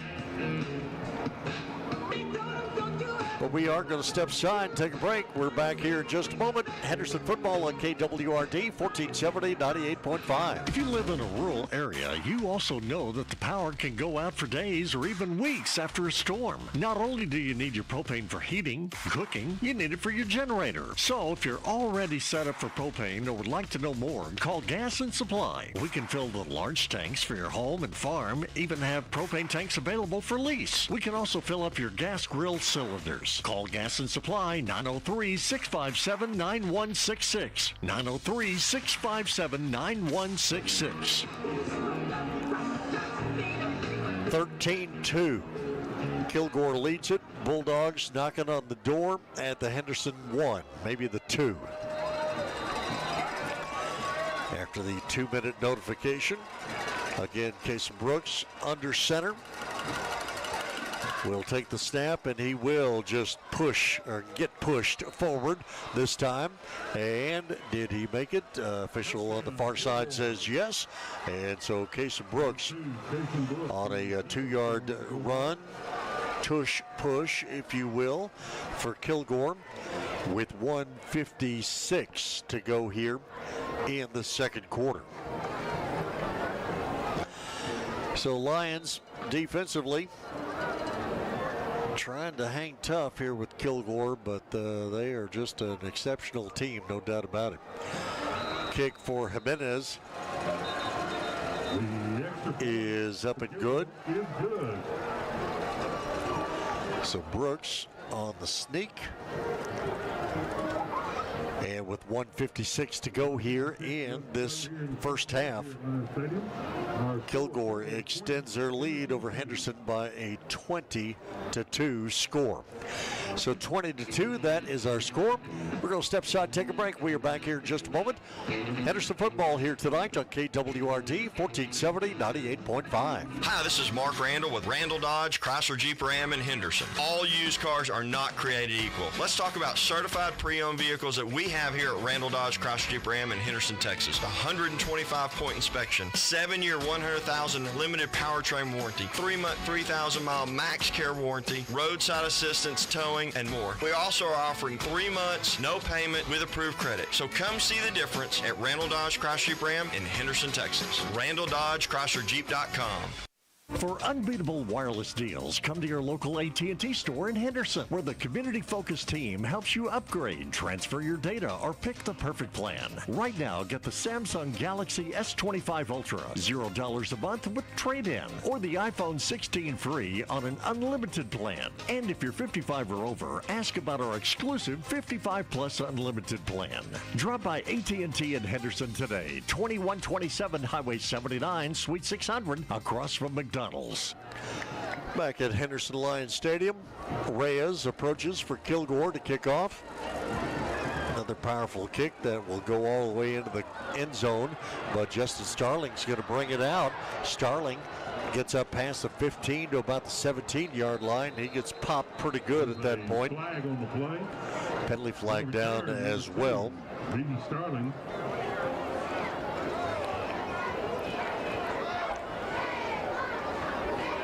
Figure out the penalty here in just a moment. No foul on the play as the flag is waved off. 1:49 to go here in this first half. Second quarter tonight, service of Randall Dodge as well as Cook & Son Roofing. Football will be at the Henderson 18-yard line, and again for the Lions, just have not been able to generate any offense at all tonight. And having seen them put big numbers up on the board the last 5 games, you pretty much have to attribute all of that to this Kilgore defense. Football at the 17-yard line on first down. Running play coming near side. Coleman on the carry. Coleman getting up past the 20 to about the 22-yard line. But again, for these running plays and even the pass plays for that matter, once you get past that defensive line and the linebackers, well, all the defensive backs, they swarm to the ball and gang tackle. And they're just all over the field. Here, handoff to Starling. Starling trying to turn the corner and just can't do it. Gets up to about the 26-yard line. We have a late flag that flies after the play was over. I feel an unsportsmanlike penalty coming. Whether it's one-sided or offsetting, we'll find out. 1:09 to go here in this first half.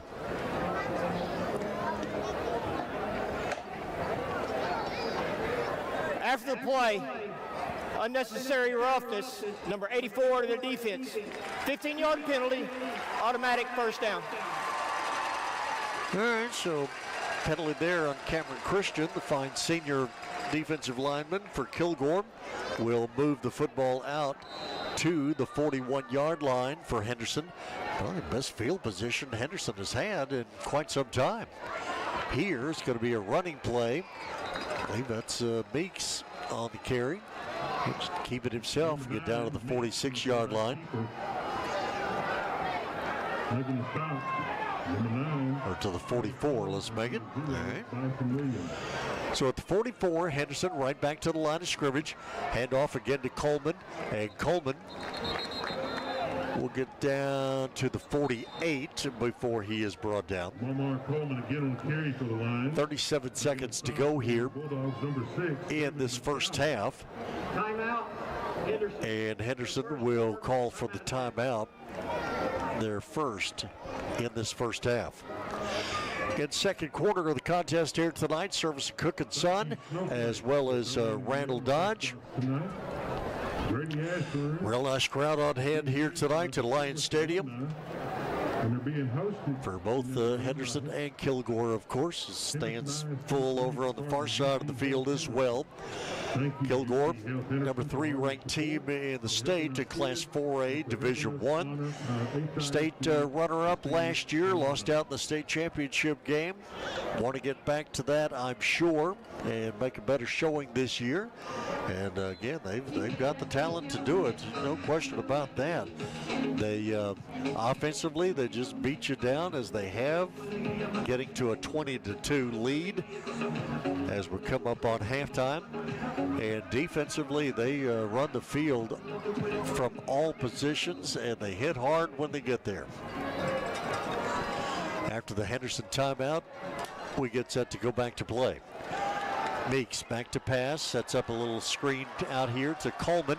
Coleman with the reception, and Kilgore with the gang tackle in Kilgore territory at the 43-yard line.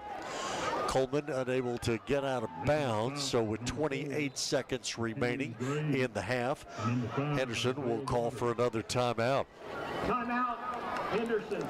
Their second charge, timeout of the half. In the other games that are going on tonight in District 9 4A Division I, Chapel Hill is playing host to Palestine. Maybank is at Pine Tree. In addition to this ball game here, Lindale has the night off.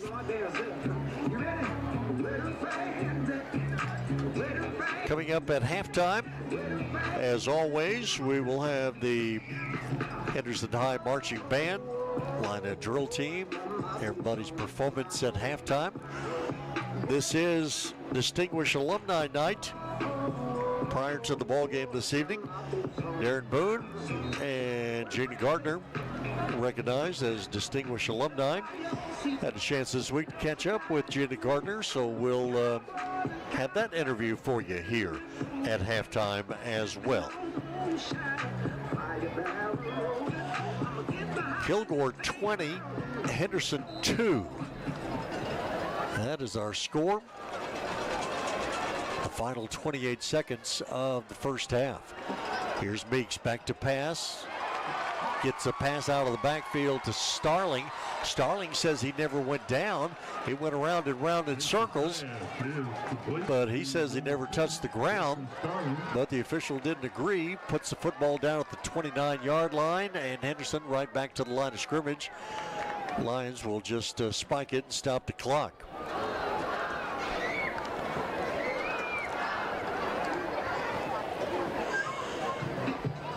So Lions, again, very stagnant offensively so far here tonight. Again, this is a team that averages 54 points a ball game. But Kilgore only gives up 10 points a ball game. And the Lions got their 2 on a return of an extra point that was fumbled. Coleman picked it up and ran back for the 2 points. Meeks, quick pass out of the backfield, and this one is caught over on the far side, trying to get out of bounds, but couldn't do it with Mason Jones. And Henderson is going to have to call their final timeout with 2 seconds remaining. Timeout, Henderson. So Henderson calls the timeout, their final timeout of the half. Please put 10 seconds on the game clock. All right, so they're going to put about 8 more seconds back on the clock. And Kilgore coaches not real thrilled with that indication. But it does make for an interesting situation here now, because the football is going to be at the 21-yard line. So with Blake Meeks in the ball game, I'm sure they'll be trying to design a play that gets in the end zone for a throw in the end zone. Well, 3 points isn't going to do you a whole lot of good right now. Maybe it would, hard to say. Momentum of any sort right now. Henderson desperately needs it. Yvonne Navarro, I'm pretty sure he could hit a 40-yard field goal if they wanted to try that. But I'm sure 7 points would be a lot better. They'd like to get it in the end zone, so let's see what the Lions come up with here. Starling out of the backfield as a receiver. Meeks in the backfield by himself. Drops out to his right. Looks downfield, wants to throw it, and can't find anybody open, so he ends up throwing it out of bounds with 3 seconds to go. And now Yvonne Navarro will come out and try a field goal. So Lions were going to try and get it in the end zone, but there was just nobody open, and so Meeks threw it out of bounds. And so Aiden Perry will come out to hold. They'll put this down at the 28-yard line, so a 38-yard field goal attempt for Navarro with 3.8 seconds remaining in the first half. From the far side hash mark, good snap from center, and Navarro's kick is on the way, and it is good.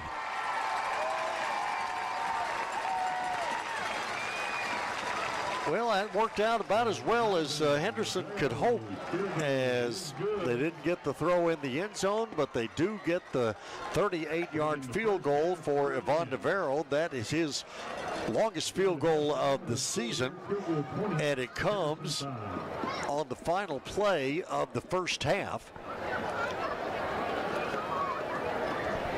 And so the teams will go to the locker rooms at halftime with Kilgore leading it by a 20-5 score. Not your typical score by a long shot, but Lions, they've got a lot of discussion at halftime and a lot of things to try and figure out, and come back and make a run at it here in the second half. All right, so into the first half here tonight at Lions Stadium. Kilgore 20, Henderson 5. That is our score. And at halftime, it's our Fairway Ford halftime show. We will have our halftime interview with Gina Gardner. That'll be coming your way here in just a couple of minutes. And then, of course, later on, we'll have the performance of the band and the Lionette drill team and everybody involved there. We'll do that here in just a little bit as well. At the half here tonight in District 9 4A Division 1, and at the half here at Henderson Lions Stadium, it is Kilgore 20, Henderson 5. We'll step aside, take a break. We're back with halftime in just a moment. This is KWRD 1470 98.5. Simply Electric is a local family-owned and operated business by Willie and Rochelle Odom, who provide the community with quality electrical services. They do residential, commercial, industrial, and oil field electrician work. Willie is a licensed electrician who will have your back and then some. Visit them at 806 West Main Street in Henderson or call them at 903-863-2311. It's Simply Electric. For fully customized tarps built as tough as you, TarpWorks has you covered. TarpWorks serves the agriculture industry with tarps for livestock trailers, the freight industry covering dump trucks and trailers, and the oil and gas industry. They have replacement parts and tarps and full systems in stock. TarpWorks even has slider systems. Whether you have a single truck or a fleet of 100, call 903-657-8987 or visit tarpworks.com. That's TARPWORX.com. Ready to enhance your natural beauty? At Allure Aesthetics and Medical Spa, we specialize in helping you look refreshed, rejuvenated, and confident. From Botox and fillers to PDO threads, hydrofacials, skin treatments, medical weight loss, and much more. We're your trusted destination for safe, stunning results. Operated under the supervision of a medical director, nurse practitioner, and myself, a registered nurse. You can feel confident knowing you're in expert hands. We're located in Henderson, Texas. Book now at AllureAestheticsMedicalSpa.com. Since 1965, Cook & Son Roofing has been the local, reliable company helping folks with roofs, gutters, and ventilation, from new construction to remodels, even providing 24-hour emergency roof repairs from storm damage. They have a relationship with all the local insurance companies, so they understand how to assist you in the process, making it easier for you in times when you need it the most. Find them at cookandsonroofing.com. For a roof well done, call Cook & Son, 903-655-0997. At Cooper First Automotive and Truck Service, you can count on technicians who know your vehicle and will repair your vehicle with precise care. Whether it be foreign or domestic, car, truck, or even big rig, Cooper First Automotive and Truck Service will diagnose your problem and seamlessly repair your vehicle's issues. It's time to get that repair done on your vehicle, so be sure to see the pros at Cooper First Automotive and Truck Repair, located at 3486 Highway 79 South in Henderson. Cooper First Automotive is a proud sponsor of Henderson High School sports for the 25-26 season. Halftime here tonight at Henderson Lions Stadium. Kilgore leads the ball game. 20-5 is our halftime score. Henderson Lions perhaps got a little bit of momentum, finally some decent field position to work with, and a 38-yard field goal from Yvonne Navarro there on the final play of the first half. We'll see if that carries through into the second half. But fine performance for Kilgore in the first half of this one. Williams, 69-yard touchdown run. Then Coleman picked up a fumble on the ensuing extra point try. Took it back for the Henderson 2 points. It was 6-2 there for a while. But then Brooks to Graves on a 17-yard touchdown pass. Extra point made it 13-2 Kilgore. All of this in the second quarter. Bulldogs took a 20-2 lead with Brooks quarterback sneak from 2 yards out. And then with 2 seconds remaining in the half, Navarro with the 38-yard field goal to make it 20-5. And that is where we are here at halftime. On this distinguished alumni night here at Lions Stadium. Prior to the ball game tonight, Darren Boon was recognized as a distinguished alumni, but Gina Gardner was recognized as well. Darren Boon had come in from out of town to be here tonight for the activity. Gina, of course, is here in Henderson, and so had a chance to catch up with her and talk with her earlier this week about her time growing up in Henderson and being a distinguished alumni at Henderson High. Our halftime interview is a service of Allure Aesthetics, and we are talking tonight with Gina Gardner. Gina Gardner is here Friday night with our distinguished alumni. You are one of the two that we'll be recognizing Friday night. Thank you. Thank you. Congratulations on that. Thank you. Give us kind of a background, because obviously to be a distinguished alumni at Henderson High, had to go to school here. Well, yes, and it was a wonderful experience. I'm grateful for that experience. Henderson, the teachers here, our families here, it's just a wonderful community to grow up, and so I'm very, very thankful. Before we got started here, you kind of mumbled your way through your year of graduation. Oh, yes. Do I need to acknowledge that it was quite a while ago? 1973. Nothing wrong with that. 70s were a fine decade. They were. Yes, they were. Well, what was Henderson High like for you back then? It was a place that we looked forward to going every day. The wonderful thing about being from a community like this is there's so many ways you can be involved. So the school was so supportive. You could be in multiple clubs, multiple activities. You didn't have to focus on just one area. And it was ideal. I look back and am so thankful. Did you find yourself in all kinds of clubs and stuff, or did you try and limit yourself a little bit? No, I loved everything. I enjoyed very much being a part of the band, I was a cheerleader, and enjoyed all the different clubs and activities we could be in. And of course, I knew from an early age I wanted to be an educator. Yeah. So we had a future teacher club, and now I understand. I'm so excited. On Friday I get to be with students that know that they want their career to be in education, and the school is so great to be providing a program where students can begin getting ready for that career and exploring in that career. So I look forward to meeting those students on Friday. But for you to kind of have that seed planted in education is because your parents were deeply involved in the district as well. Longtime educators, yes. Goes back to kind of like a family business, I guess. No, my aunts, my grandmother, my dad, longtime educators. So, but literally, I think I started teaching my dolls at the age of 4. I knew that's what I wanted to do. Yeah. And but Dad was the longtime high school principal here, and was my principal. How was that? That was a great experience. He handled that beautifully. Yes, he was Dad at home and my principal at school. And you had to put up with him all day. All day long, yes. Right. But he did not bring school home. He was so good to, just that was school and home was home. So needless to say, had a great time. I did. Enjoyed it all. Loved everything. Wanted to be at every ball game, every activity that there was with the school, as well as my classes and my teachers. Yeah. So thankful for each and every one of my teachers. I can name them all from first grade on. Wow.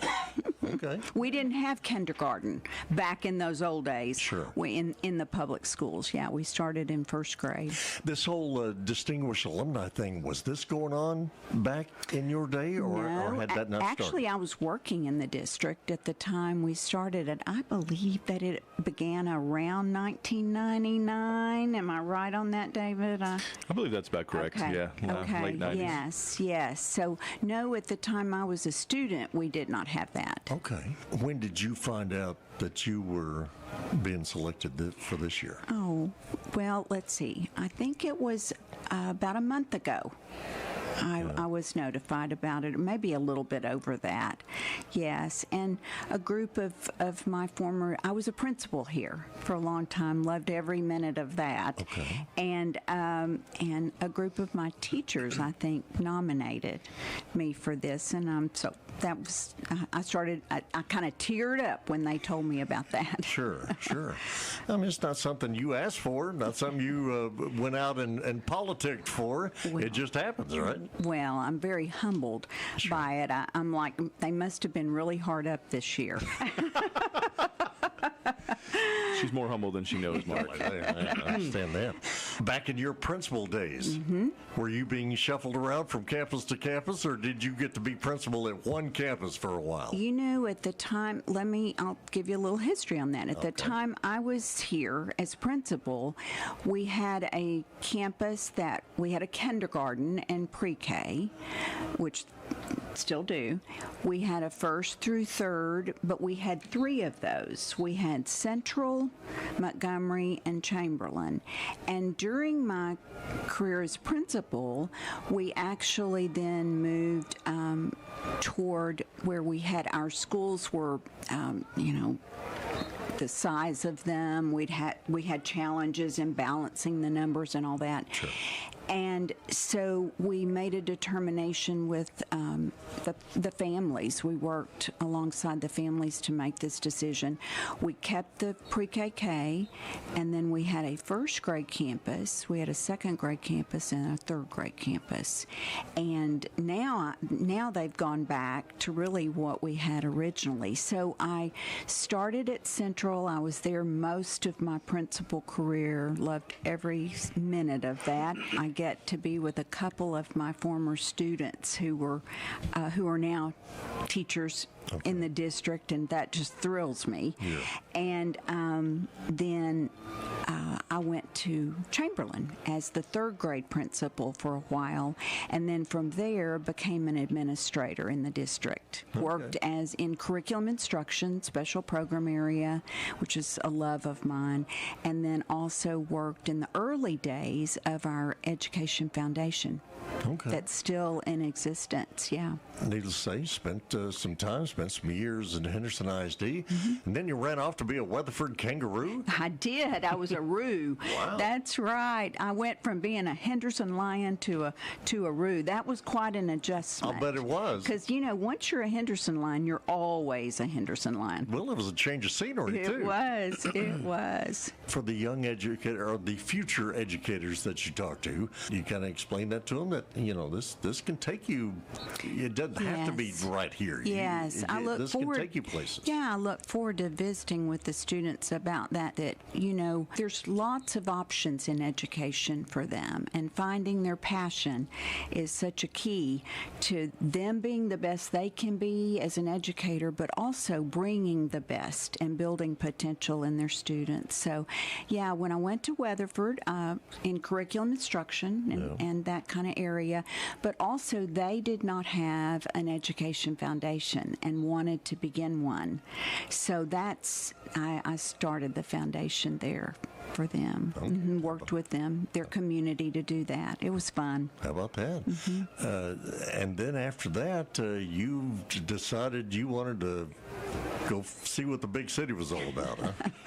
Well, actually, I began my career after college. I went to Dallas for a very short while and was in a private school, First Baptist Academy there. Okay.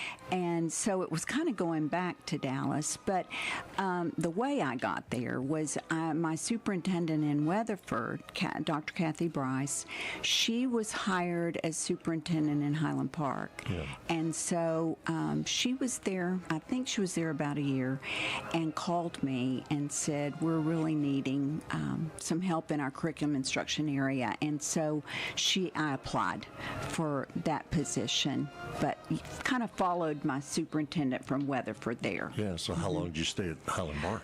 About 15 years. Wow. 15 years, yes. I retired from Highland Park. Yeah. Yeah. My dad will be 98 in November, and then his sister is a year and 8 days younger, and she is here and in her home, and so I retired so I could come back and be with family and help them a little bit. They'd helped me all my life. It was time for me to return that a little bit. So back here in the Henderson area. Back here. I am. Gina Gardner, our distinguished alumni for Friday night. Well, there's nothing distinguished about me, but I thank you. I love education, and it will be so exciting to get to share that passion fun with students in the school. I'm looking really forward to that. Well, congratulations. Thank you. Thank you. Gina Gardner, one of our distinguished alumni, recognized prior to the ball game here tonight, and our thanks to Gina for joining us here on our halftime interview a service of Allure Aesthetics. And again, our halftime score here, well, I mentioned in addition to Gina Gardner, again, Darren Boon recognized pregame as one of our two distinguished alumni selected this year for that honor by the alumni and the Henderson Education Foundation, and that is what we did prior to the ball game here tonight. And the game got underway, and it was fascinating as it was, and here we are at halftime, 20-5. Kilgore leads it. Kilgore defense has been very good. Henderson offense has got to get something. Blake Meeks came on there in the second quarter. Maybe that'll give him a spark of some sort. We'll see. Avon Navarro with a 38-yard field goal at the end of the half made our score 20-5, and that's where we are here at the half. It is our Fairway Ford halftime show, and on the field now, under the direction of Craig Haney, is the Henderson High School Band.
The 2025-2026 Lionette officers are Junior Lieutenant Avery Wolf, Senior Lieutenant Mariah Lacey, Senior Lieutenant Riley Robinson, Senior Lieutenant Alicia Tatum, First Lieutenant Aubrey Maldonado, Captain Maggie Briscoe.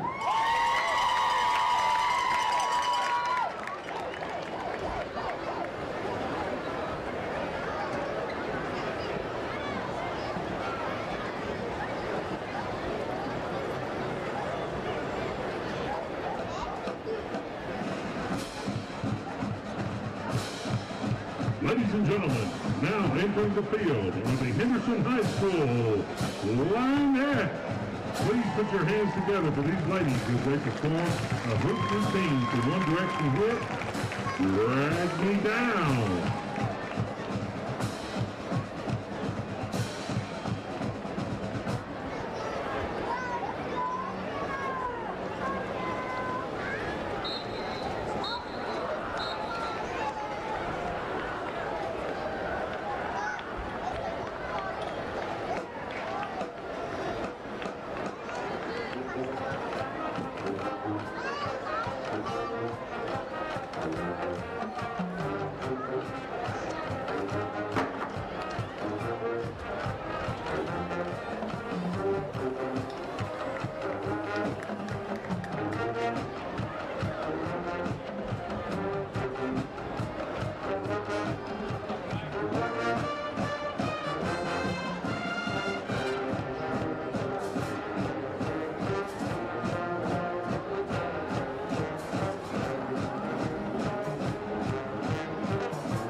This week's Lionette of the Week is Jakaya Lacey. Spirit Girl of the Week is Alaya Williams. The Henderson High School Lionettes are under the direction of Mrs. Monica Haskell and Addison Pope.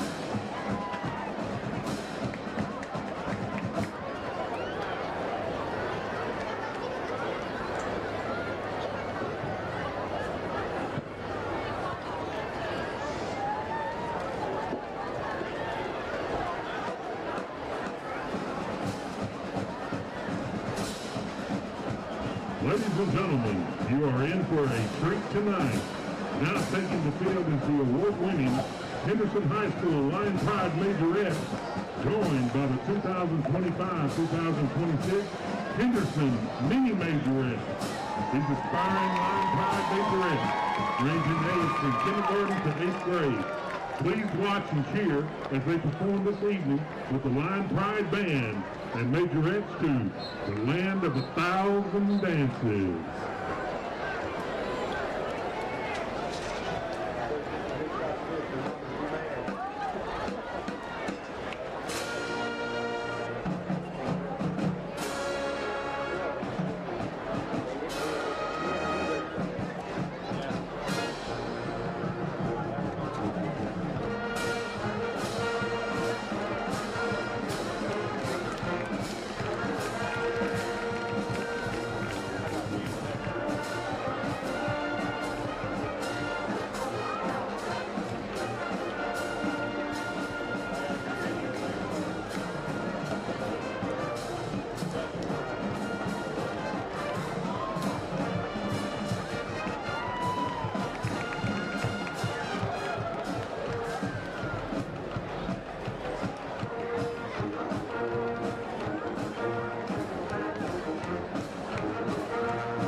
majorettes are under the direction of Mrs. Terry Kidd.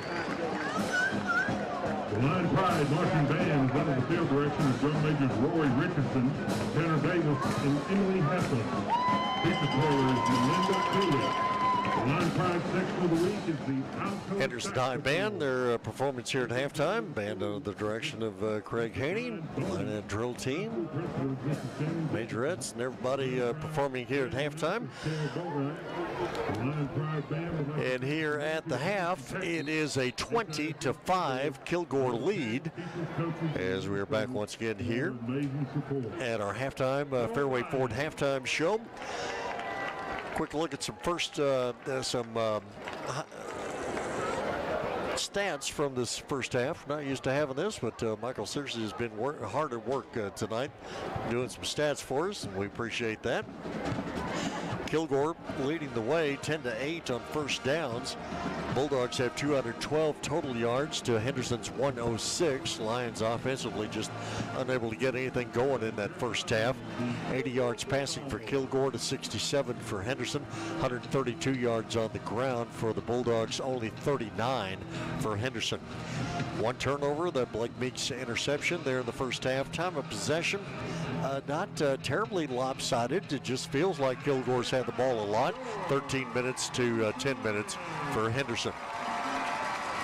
4 for 40 on the penalties for Kilgore, 6 for 34 for Henderson in the first half. We anticipate more in that department in the second half of this one here tonight. Individually, again for Justin Starling, closing in on the all-time rushing record at Henderson High, but Kilgore is making him work for every inch in the ball game here tonight, as Starling has carried the ball 9 times for 37 yards in this first half.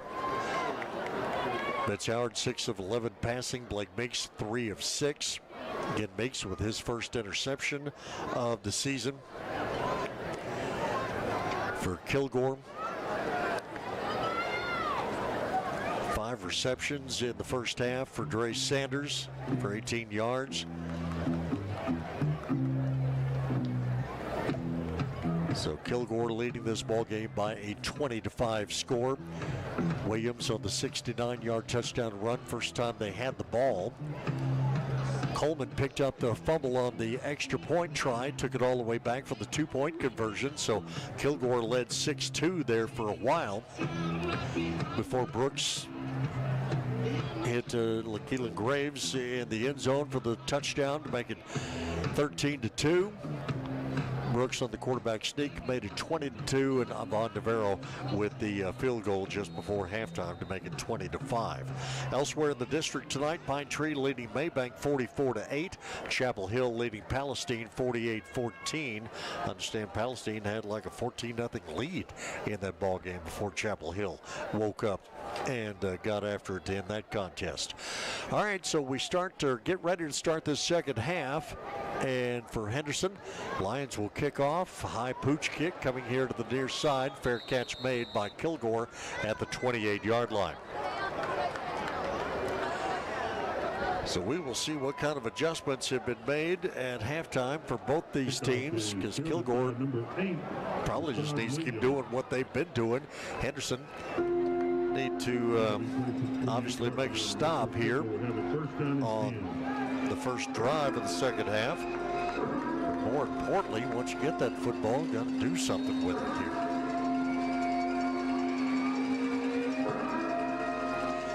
Third quarter of tonight's contest is the service of Tarpworks. Kilgore offense out at the line of scrimmage. Case of Brooks has them set. They operate from the near side hash mark, going left to right. Sanders across the backfield in motion. Brooks will turn, hand off, running play straight ahead. Rashawn Williams on the carry. Saw a lot of Williams in the first half. Isaiah Waters came in and ran one play at the goal line and got thrown back for a loss. So interesting that we have not seen more of him in this contest just yet. From the 34-yard line, second down, Kilgore, 2nd and 4. Again, the handoff, and again, a hit immediately in the backfield. Is coming in to make the stick was Jordan Irvin. Nice defensive play indeed for Jordan Irvin. One of the better plays of this ball game here tonight from a Henderson defense.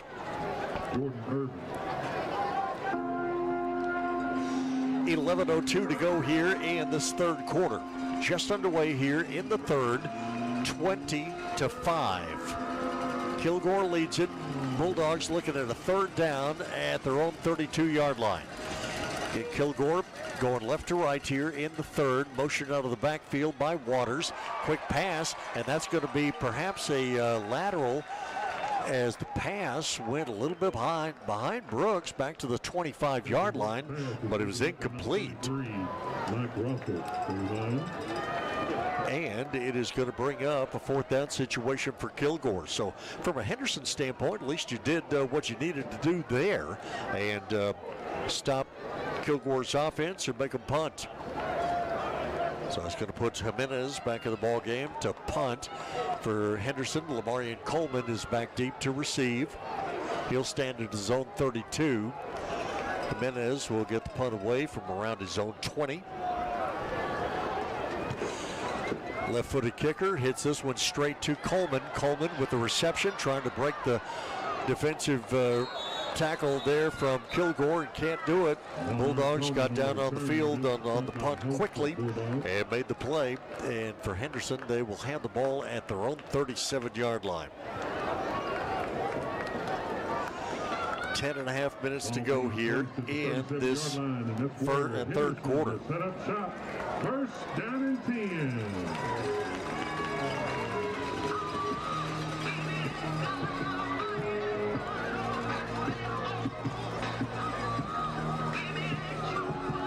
Henderson Ranch and Feed, they are your Lone Star feed dealer, also your authorized steel dealer. Be sure to check out the Berry family at Henderson Ranch and Feed. First down, first play of the second half for Henderson. Vince Howard rolls out to his right and just throws this one into the Kilgore bench area. As again, the Kilgore defensive rush on Howard has been pretty relentless in this ball game so far tonight. Lions, when Blake Meeks came in the ball game in the second quarter, they were able to get something going offensively. But again, for Vince Howard, he played in this ball game against Kilgore last year and played very well. So maybe he can get something going here from the quarterback spot here in just a moment. 2nd and 10, handoff Starling. Starling looking for a place to run. Had a place to run and then had that place halted in an instant. Got up to the 40-yard line. DeAndre Thurman came up from his safety position to make the big hit. Casey Clayton defensively as well for Kilgore. Third down, high snap from center. Howard rolls right, looks downfield, and looking for Coleman. And Coleman makes the reception at the 26-yard line. Got a step on the defender at the 26, made the catch, and they will move him forward to the 23-yard line for a Henderson first down. Well, that's certainly what Vince Howard needed there, as Henderson right back to the line of scrimmage. After the first down, it'll be a handoff to Starling, who gets to the 15-yard line. So Lions trying to get something going momentum-wise and also tempo-wise here in this third quarter. 9:30 to go here in the third. 20-5, Kilgore leads it. Henderson stopped Kilgore on their first offensive possession of the second half. And the Lions trying to make something happen here. Howard from the shotgun looks to his left. Now being chased, runs to his right, fires it toward the end zone. This one is going to be incomplete. Pass intended in the back of the end zone for Mason Jones. And Jones unable to catch up to that one. But again, Vince Howard being chased in the offensive backfield.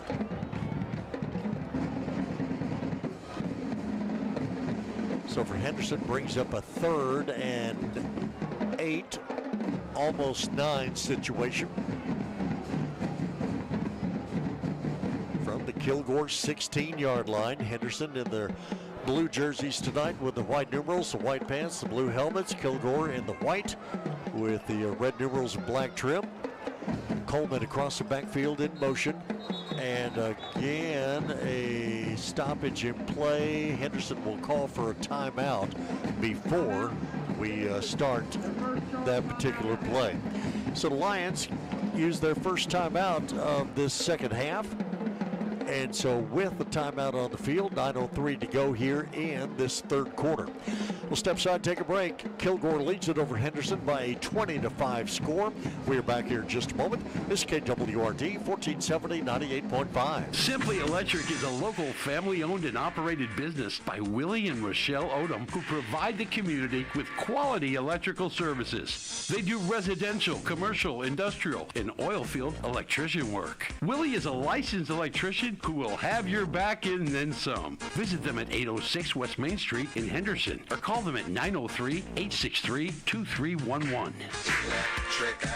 It's Simply Electric. For fully customized tarps built as tough as you, TarpWorks has you covered. TarpWorks serves the agriculture industry with tarps for livestock trailers, the freight industry covering the dump trucks and trailers, and the oil and gas industry. They have replacement parts and tarps and full systems in stock. TarpWorks even has slider systems. Whether you have a single truck or a fleet of 100, call 903-657-8987 or visit tarpworks.com. That's TARPWORX.com.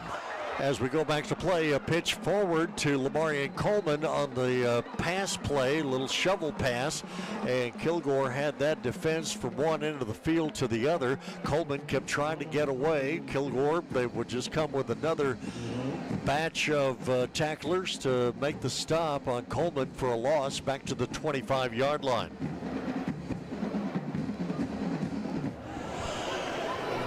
So Henderson now looking at fourth down from the Kilgore 25. Lions need to get down to the Kilgore 12 for a first down. Trailing 20-5. Henderson offense will stay on the field for the moment. 10 seconds on the play clock. Lions, two receivers near side, one to the far side of the field. Vince Howard has them set down, and a whistle blows prior to the start of the play.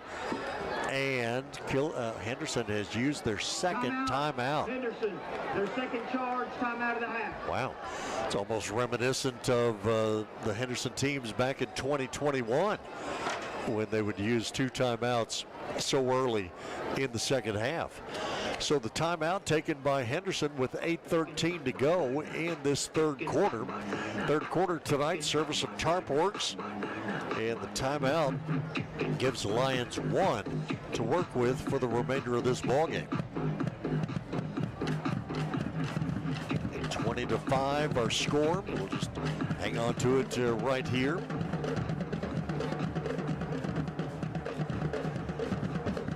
And I'll tell you that Simmons Air Conditioning, family-owned, heating and air conditioning services. Call Lena Simmons. She will get you fixed up with sales and service at 903-657-6545. Rush County's largest beauty supply store is Family Fashion. Miss Ann, check her out at 702 South Main in Henderson. J&B Security, you can never be too careful. Call J&B Security at 903-729-1565. J&B Security, your eyes and ears while you're away. Henderson on fourth down. Howard back to pass and coming around from behind him and making the sack. Kilgore, penalty flags galore fly at the end of the play. As again, Vince Howard has just had no place to run tonight. We'll let our officiating crew, headed up by Scotty Allen, our referee, figure this all out. And if it's anything against Kilgore, might end up being a first down for Henderson. If it unsportsmanlike conduct, number 58 of the defense. That penalty will be half the distance to the goal. First down, Kilgore. Okay. Okay, so they're calling the penalty on Krishawn Smith for Kilgore, but after the play, so the ball goes over to Kilgore, but they will lose the yardage, and so Kilgore may very well start this drive at their worst field position of the night. So the Lions got a penalty that they could use. It just came after the play was over. 8:08 to go here in this third quarter. And so it'll be Kilgore football at their own 13-yard line.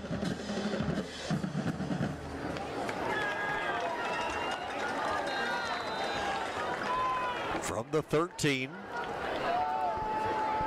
Brooks has his team set. 2 receivers near side, 2 to the far side.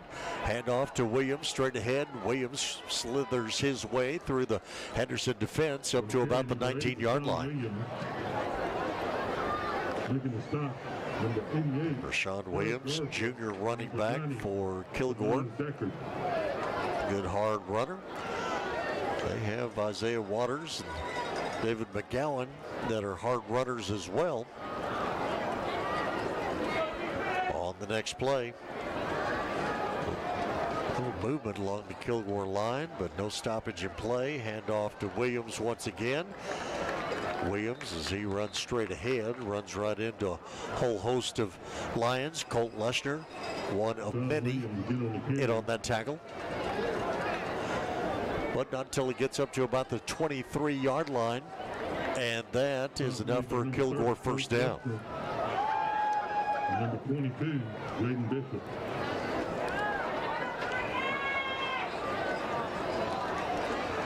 Sanders and White split out wide here to the near side. Graves out here to the near side as well, as the pass will go far side of the field on the single coverage and down the far sideline in front of the Kilgore bench. Catch is made by Tyler Jonigan. Henderson defensively, they've been picking on Corey Harper a lot tonight. Harper had pretty good coverage there, but a better pass by Brooks and a fine reception by Jonigan gives Kilgore first down at the 47-yard line.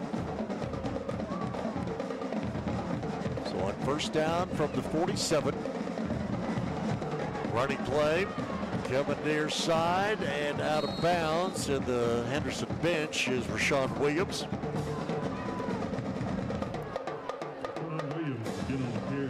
So Williams will get down to the 41-yard line, and that will be enough for another Kilgore first down. So Bulldogs move the football here on this particular drive. 6:47 to go here in this third quarter. 20-5. Kilgore leads it. That was our halftime score.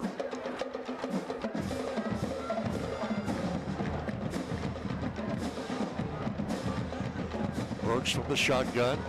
Hands off to Williams, and Williams running down the field. Lions had to get a hold of him around the waist and just hold on as hard as they could. Dakota Benavidez on the tackle for the Lions. But good yardage down to the 27-yard line. And the Kilgore drive continues. First down. 6:26 to go here, third quarter. Kilgore going left to right. Near side hash mark. Brooks, the senior quarterback, with 2 receivers to each side, but the handoff will go straight ahead. Contact initially made in the backfield by Henderson, as the initial hit for the Lions was made by Varian Williams. Williams couldn't get the tackle. Benavidez came up and made the hit and finished off the play at the 25. 5:47 to go here, third quarter. Kilgore back to the line of scrimmage. Quick pass, far side of the field. This one incomplete, a little too high, intended for Dre Sanders.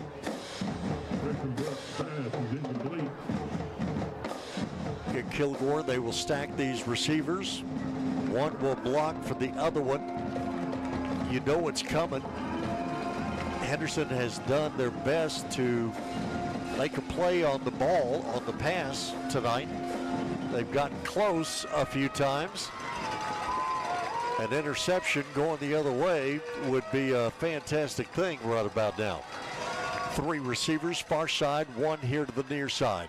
Handoff, big hole right up the middle. Williams on the carry. Williams inside the 10, down to the 7-yard line. Sean Williams on the carry for the Bulldogs. Well, as soon as your defense starts worrying about the receivers spread from sideline to sideline, they hand off to Williams straight ahead. Next play, pass play into the corner of the end zone, and going up and making the reception is Graves for his second touchdown of the night, of almost the exact same style.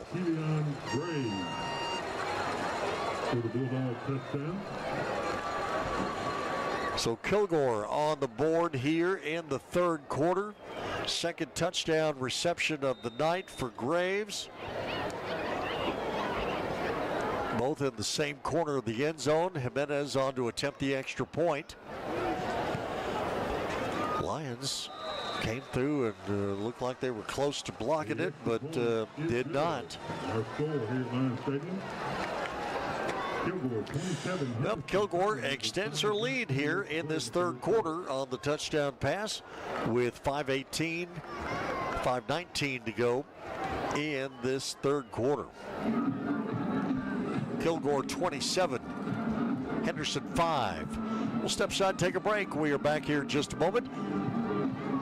Henderson football here tonight on KWRD 1470 98.5. Ready to enhance your natural beauty? At Allure Aesthetics and Medical Spa, we specialize in helping you look refreshed, rejuvenated, and confident. From Botox and fillers to PDO threads, hydrofacials, skin treatments, medical weight loss, and much more. We're your trusted destination for safe, stunning results. Operated under the supervision of a medical director, nurse practitioner, and myself, a registered nurse. You can feel confident knowing you're in expert hands.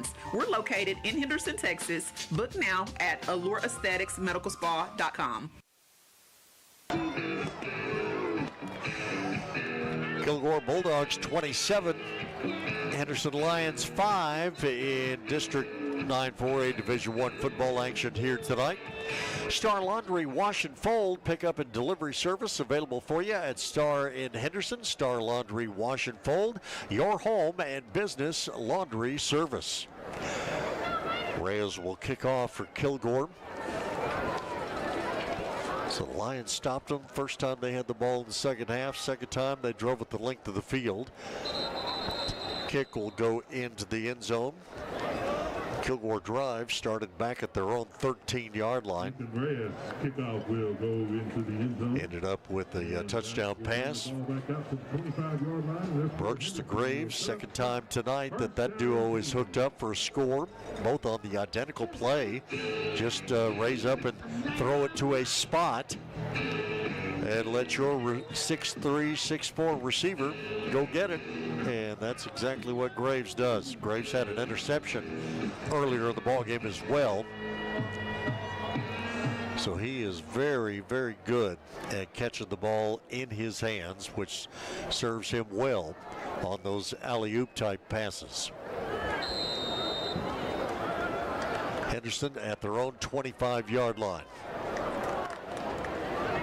See what the Lions can get going here. Quick pass comes near side. Coleman turned one direction, saw a defender waiting on him, so he quickly turned, went the other way. Had 3 or 4 defenders waiting on him there, but still made an extra yard or two up to the 36-yard line. So here's Henderson quickly back to the line of scrimmage, wanting to run a play, and Kilgore has a player down, needing some help for potential cramp, it would appear.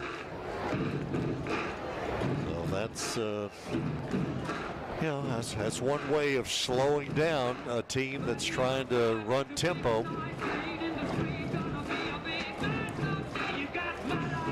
Third quarter here tonight at Lions Stadium. Service of Tarporgs. Great crowd on hand here on both sides. visiting side stands certainly full for Kilgore, home side on this distinguished alumni night. Great crowd on hand here as well. Of course, you go back over the years, Henderson winning last year at the buzzer, 27-24. Prior to that, Kilgore had taken 46-17 wins, 42-21. Here in 2021, we had the 35-34 Kilgore win here at Lions Stadium. Bulldogs took a 61-3 win back in 2020. Bulldogs won 34-33 in 2019. Henderson took a 28-7 win in 2018.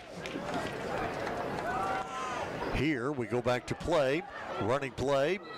Starling coming near side, broke through but just couldn't get downfield. Got up to about the 35, 36 yard line and gets brought down there by Tyler Jarnigan for Kilgore. Right back to the line of scrimmage, quick pass near side, Mason Jones. Jones gets a nice block from Coleman, gains a few extra yards up past the 40 to the 41 yard line. Making stop number 10, Tyler Donegan. 4.5 to go here in this third quarter. Henderson back to the line of scrimmage. Starling on the carry, and Kilgore just able to string that running play out toward the sideline, and Starling just can't turn the corner tonight. Leading Starling. On the stop number 4. Vince Howard has the Lions offense set at the far side hash mark at the 42 yard line. Quick pass comes near side. It is Coleman on the reception. Coleman lunges forward, and he'll have enough yardage for a Henderson first down up at the Henderson 47 yard line. Nicely done. Good pass from Vince Howard. Extra effort from Coleman. And we go back to play. Running play over the right side of the offensive line. Big scrum at the 47 yard line. Whistle blows. The play dead at that point. At 48. Gets Starling on the carry. Again, a quick pass comes near side. This time too high for Mason Jones. So the Lions kind of appears they're using some of the same pass plays that Kilgore's running with some success tonight.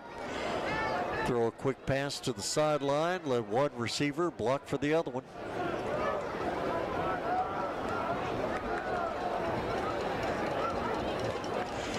Henderson back to the line of scrimmage. Coleman in motion toward the far side of the field. Handoff will go to Starling. Starling looking for some way to run, and again just finds the running tough. Gets down to the 45 yard line, and that's it.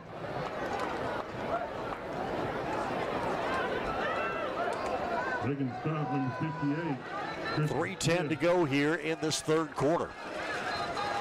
Henderson back to the line of scrimmage again. Howard, snap, turns, hands off. Starling puts his head down, trying to keep the legs going, trying to get a first down. Second effort will get it for him at the 41 yard line. Maybe Starling on the carry. So Henderson with the first down at the 41. First down.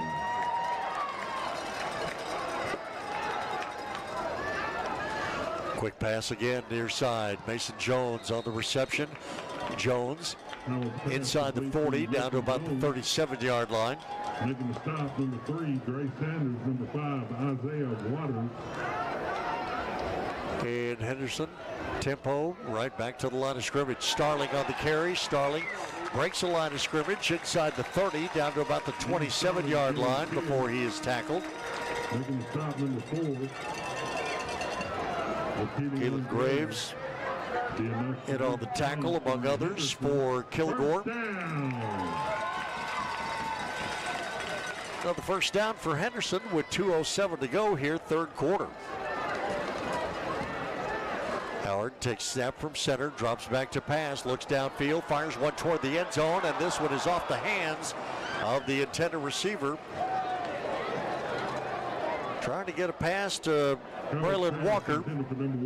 And Walker got the hand on it. That's as far as he could go with it. Kilgore had the coverage on him, but again, Walker gives Henderson a little bit of a downfield threat against this very athletic and very quick Kilgore secondary, but unable to make the play. 2nd and 10. Coleman across the backfield in motion, now turns around and comes back here to the near side of the field. Starling on the run. Ball gets inside the 25, down to the 22-yard line. Henderson started this drive back at their own 25. Started the drive with 5:19 to go in the quarter. We have 1:30 to go now. Henderson still has it. Football's at the 24-yard line. Faking the handoff to Starling. Howard keeps it himself, and Howard runs right into Bison Williams and gets flattened at the 25-yard line.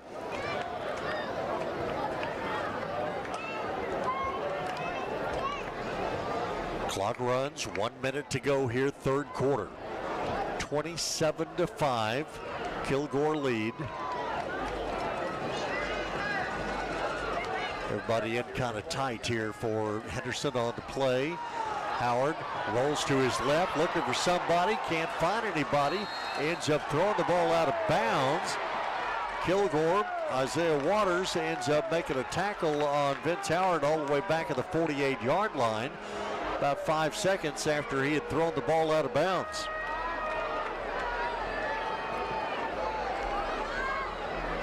So what kind of trouble is Howard going to get into for throwing the ball out of bounds on a pass that didn't go toward any receiver that I could tell and was not past the line of scrimmage? And now what kind of trouble does Waters get into for not letting go of Howard and leaving the play where it was? Our officiating crew will figure it all out, and we'll get the call from referee Scotty Allen here in just a moment. So many penalties. Grounding, number 11 of the spot foul, loss of down. The ball goes over to Kilgore. After the play, unsportsmanlike conduct on Kilgore, number 5. 15-yard penalty, first down. Well, that is the second possession in a row, if memory serves. Kilgore has been flagged for an unsportsmanlike penalty, but it doesn't come until after the play was over on 4th down. So they get the penalty yardage marked off against them, but they do get the football. And for Vince Howard, again, he was being chased, had nobody to throw it to, ends up throwing it out of bounds. There was no receiver there, never got past the line of scrimmage. A referee, he didn't have his flag, he didn't have his hat when he made the call or nothing, because he had thrown it all. Waters with the extracurricular after the play. And it's first down Kilgore at their own 22-yard line. Brooks back to pass. A little swing pass out of the backfield over on the far side of the field. The Kilgore bench area. Russell and Walker over in that area to make the tackle on the Kilgore ball carrier. Number 1, Braylon Walker. Second down. And 5 down for Kilgore.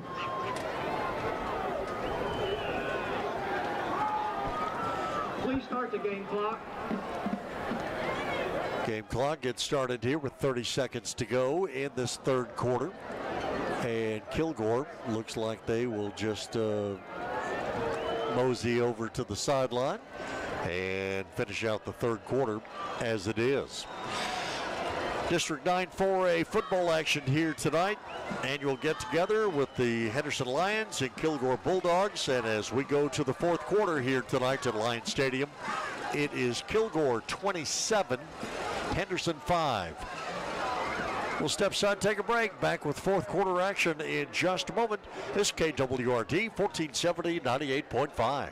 Since 1965, Cook & Son Roofing has been the local, reliable company helping folks with roofs, gutters, and ventilation. From new construction to remodels, even providing 24-hour emergency roof repairs from storm damage. They have a relationship with all the local insurance companies, so they understand how to assist you in the process, making it easier for you in times when you need it the most. Find them at cookandsonroofing.com. For a roof well done, call Cook & Son, 903-655-0997. At Cooper First Automotive and Truck Service, you can count on technicians who know your vehicle and will repair your vehicle with precise care. Whether it be foreign or domestic, car, truck, or even big rig, Cooper First Automotive and Truck Service will diagnose your problem and seamlessly repair your vehicle's issues. It's time to get that repair done on your vehicle, so be sure to see the pros at Cooper First Automotive and Truck Repair, located at 3486 Highway 79 South in Henderson. Cooper First Automotive is a proud sponsor of Henderson High School sports for the 25-26 season. Back once again here at Henderson Lions Stadium. Mark McLean, Jason Martin out on our camera. Ken White back here on our video production. 27-5, Kilgore lead as we start this fourth quarter. And for Kilgore, the quick screen pass out to the far side of the field. Penalty flag comes flying in toward the end of the play. Williams on the reception out of the backfield, but again a penalty flag down, so we'll get another call here. On the offense, number 3, 10-yard penalty, replay second down. Well, Henderson coaching staff, Henderson faithful in the bleachers down here below us. Been calling for a holding call on a Kilgore receiver around the edge all game long. Dre Sanders finally has one called against him. Moves the football back to the 20.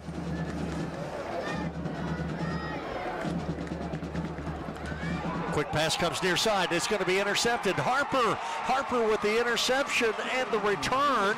It's a Henderson touchdown.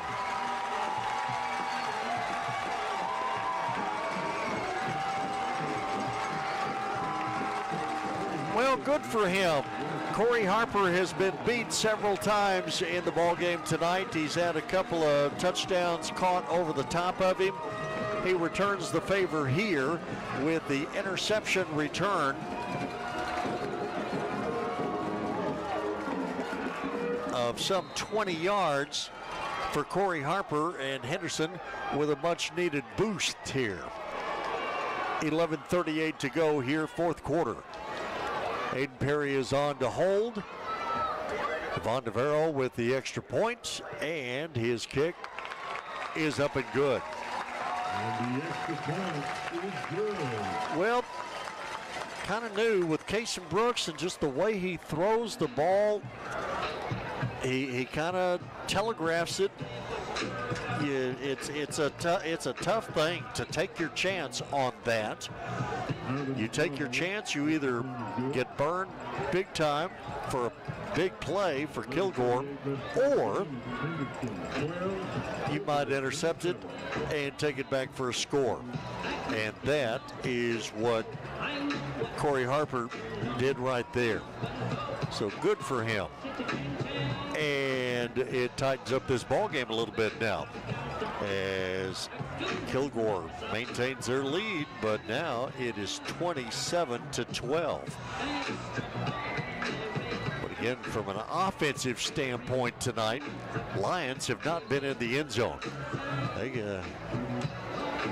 could certainly use some help in that regard here in this fourth quarter, but a good defensive score certainly helps the cause in the immediate time for sure. So Henderson will kick off. We have 11:38 to go here in this fourth quarter. Fourth quarter of the ball game tonight, by the way, a service of Cooper's First Automotive and Griffiths Towing. Appreciate them. Appreciate all of our fine sponsors of Henderson Lions Sports and Henderson Lion Football. Here on KWRD 1470, 98.5, our KWRD Facebook page, our KWRD YouTube channel. High kick taken by Kilgore at the 25-yard line. Bulldogs on the return all the way back out past the 40 up to about the 43 before finally brought down. So Henderson looked like they were going to have Kilgore bottled up a little bit anyway, but a nice return gets the Bulldogs out to the 44, and that's where they will start the drive. 11:33 to go here in this fourth quarter. But yeah, traditional radio, Facebook page, YouTube channel, network1sports.com, KWRD985.com. There is a multitude of ways to get Henderson football. We appreciate you finding us here tonight. At the 43, first down, Kilgore. Handoff, Williams straight ahead. Henderson gang tackling as best they could. Williams still drug him up to the 46-yard line. Whole bunch of blue jerseys in on that tackle for Henderson. And Kilgore, of course, leading 27-12 here in this fourth quarter, will now begin to try and milk the clock for all it's worth. Brooks turns, hands off, running play, nothing going on there.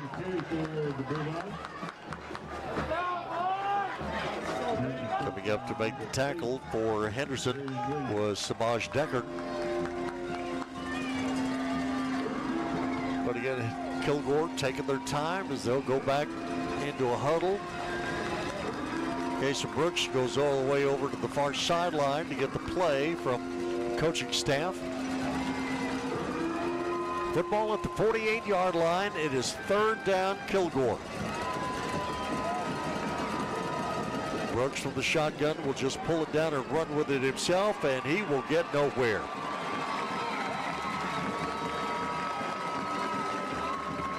Varian Williams, Jordan Irvin, among others, in on that tackle to take the quarterback and just push him backwards. And Henderson is going to get the ball via the punt from right at midfield. So Coleman will drop back to receive the punt. Eddie Jimenez, punter and place kicker. 9:42 to go here in this fourth quarter.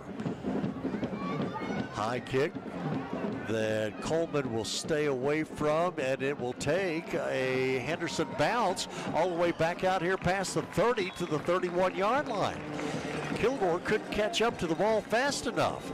They had nobody near the ball. Takarian White finally got to it after it had rolled back toward the Henderson sideline for about 8 to 10 yards. Interesting. 9:28 to go here in the fourth quarter. Henderson is going to have the football at their own 31-yard line.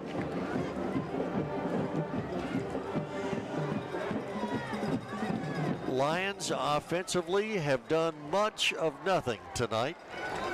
And if they have a drive in them, they need to put it together right now. Or a big play would be nice. 31-yard line. Meeks back in the ball game at quarterback. Fake handoff. Pass comes near side to Mason Jones. And Jones tried to spin away to get away from the tackle and instead spun himself right into the tackle. After that initial hit, Kilgore had 3 more defenders come in from the secondary to finish off Mason Jones for a gain up to the 36. Next play, handoff to Starling. And again, every yard has been hard to come by for Justin Starling here tonight.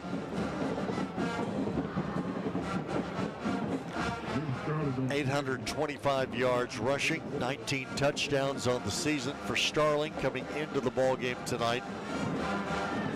And again, each yard has been a chore in this one here this evening.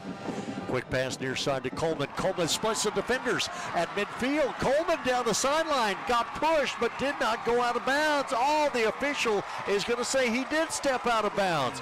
Henderson coaches are right in the official's face because he called Lamarian Coleman out of bounds at the 33-yard line. He got pushed, but he did not step out of bounds. They're showing it on the big screen here at Lions Stadium. Oh, wow. Coleman called out of bounds at the 32-yard line. Really looked like he had stayed in bounds, and if he if it had been called in bounds, he'd have been in the end zone. Well, while the booing ensues, Henderson is right back to the line of scrimmage. Handoff to Starling. Starling inside the 30, down to the 26-yard line. Well, this will be a Henderson-Kilgore ball game before it's said and done. Not that it hadn't been already, but it certainly will be before we get finished. At the 25-yard line, Starling again on the carry. Starling trying to twist and turn and change direction and got down to the 20-yard line. That's about the best he could do. But it is enough for a Henderson first down. Lions going left to right, back to the line of scrimmage. Meeks, pass play near side. Mason Jones, reception, tackle immediate. On the coverage was Sanders for Kilgore. Made a sure tackle on Mason Jones at the 15-yard line. Now Meeks will hand off to Starling. Looked like Kilgore was offsides. Looked like a little mix-up in the backfield. There was a lot going on that play. But after it's all said and done, football is inside the 15, down to the 13-yard line. Two receivers near side, one to the far side. Handoff goes to Starling. Starling tries to change his direction, keeps his feet, gets inside the 10 to the 9.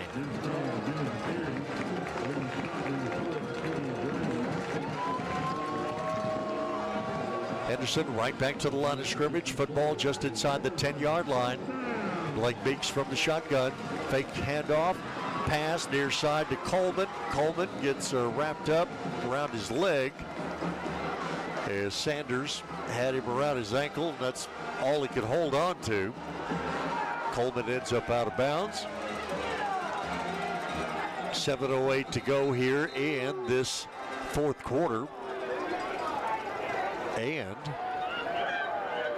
again, Kilgore is going to have a player that is injured. As the Lions have the momentum and the tempo, trying to get it all going here. And Kilgore will have a timely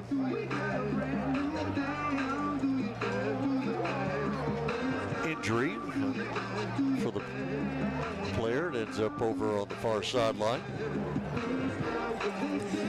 7:08 to go here in this fourth quarter. 27-12.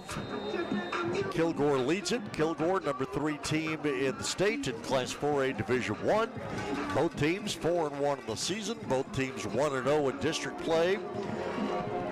In all honesty, Kilgore has played a whale of a game here tonight, but Henderson is going to make this thing interesting in the fourth quarter. Meeks, a quarterback, has Starling in the backfield behind him.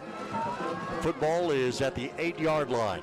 Handoff to Starling around left end, and Starling just cannot turn the corner.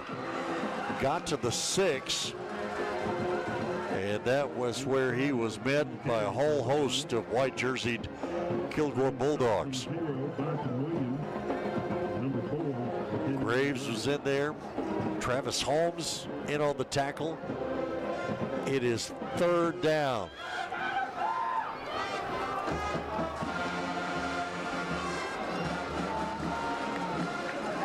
Third down from the 8-yard line.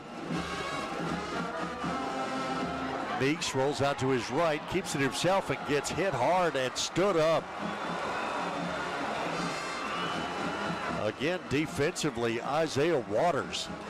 Of all the hard hitting Kilgore has done tonight, Isaiah Waters has certainly got his share of good licks in this ball game tonight. 4th down, Henderson. One of the down markers over on the far side, I don't even know where it is. I'm looking for it and I don't see it. So it's 4th down. I don't know how far. From the 5-yard line.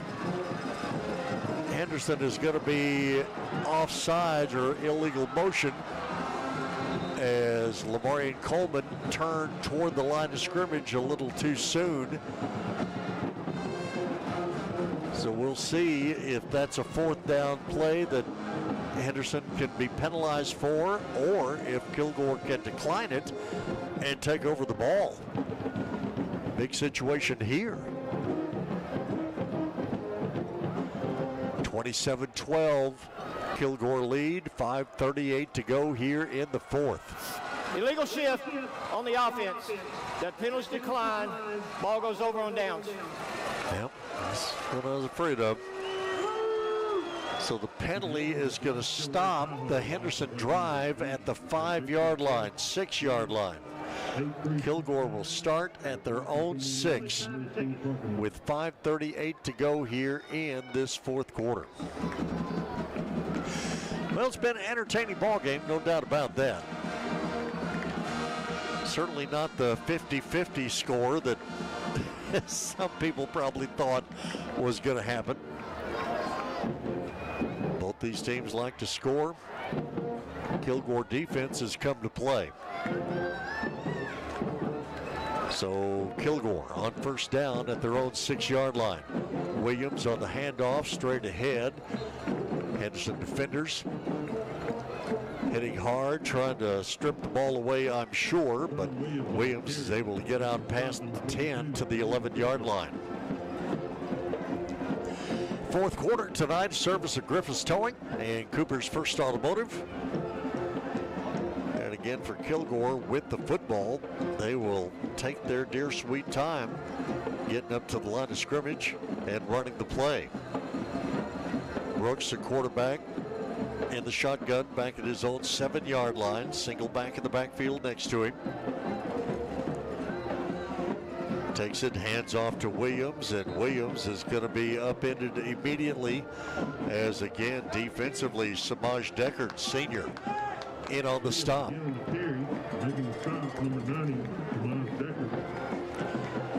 4:38 and counting here in this 4th quarter. It is 3rd and about 6 for Kilgore. Bulldogs need to get out to about the 17-yard line for a 1st down. I can't imagine anything other than a running play here. And of course, Brooks back to pass. Pulls it down, comes running near side, and he will get his 1st down and some extra as Brooks able to sidestep a Henderson defender and get his extra yardage and get his 1st down up at the 22-yard line before he runs out of bounds. Well, I didn't think he was going to pass at all. And he went back to pass, but immediately pulled it down, realized he couldn't find anybody, pulled it down, took off running with it. And he is, he's just as athletic as the rest of them and gets the big Kilgore 1st down at the 22-yard line. 4:05 to go here in the 4th. Now Williams on the carry, gets spun around at the 25, but he'll pick up good yardage for Kilgore. And again, this offensive line, 4 of the 5 offensive linemen are returning starters from last year. So they know that this is a big opportunity for them to take over this ball game. 27-12. Kilgore lead. Henderson offense so far has not made it in the end zone tonight. And Kilgore will let the play clock run down as far as they possibly can. Now the handoff goes to Williams, again straight ahead, up to the 30, 31-yard line. Once he hits the line of scrimmage, he ends up picking up about another 3 or 4 yards. Seems like just about every time. This one at the 31 is going to be just shy of the yardage needed for the Kilgore first down.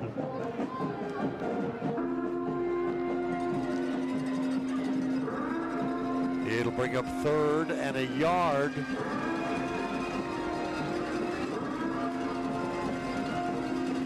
.245 and counting here in the 4th quarter.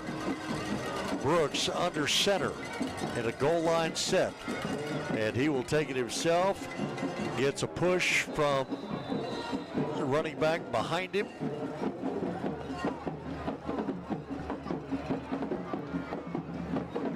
And it's a Kilgore first down at the 33. Well, Lions just need some kind of fumble here all of a sudden.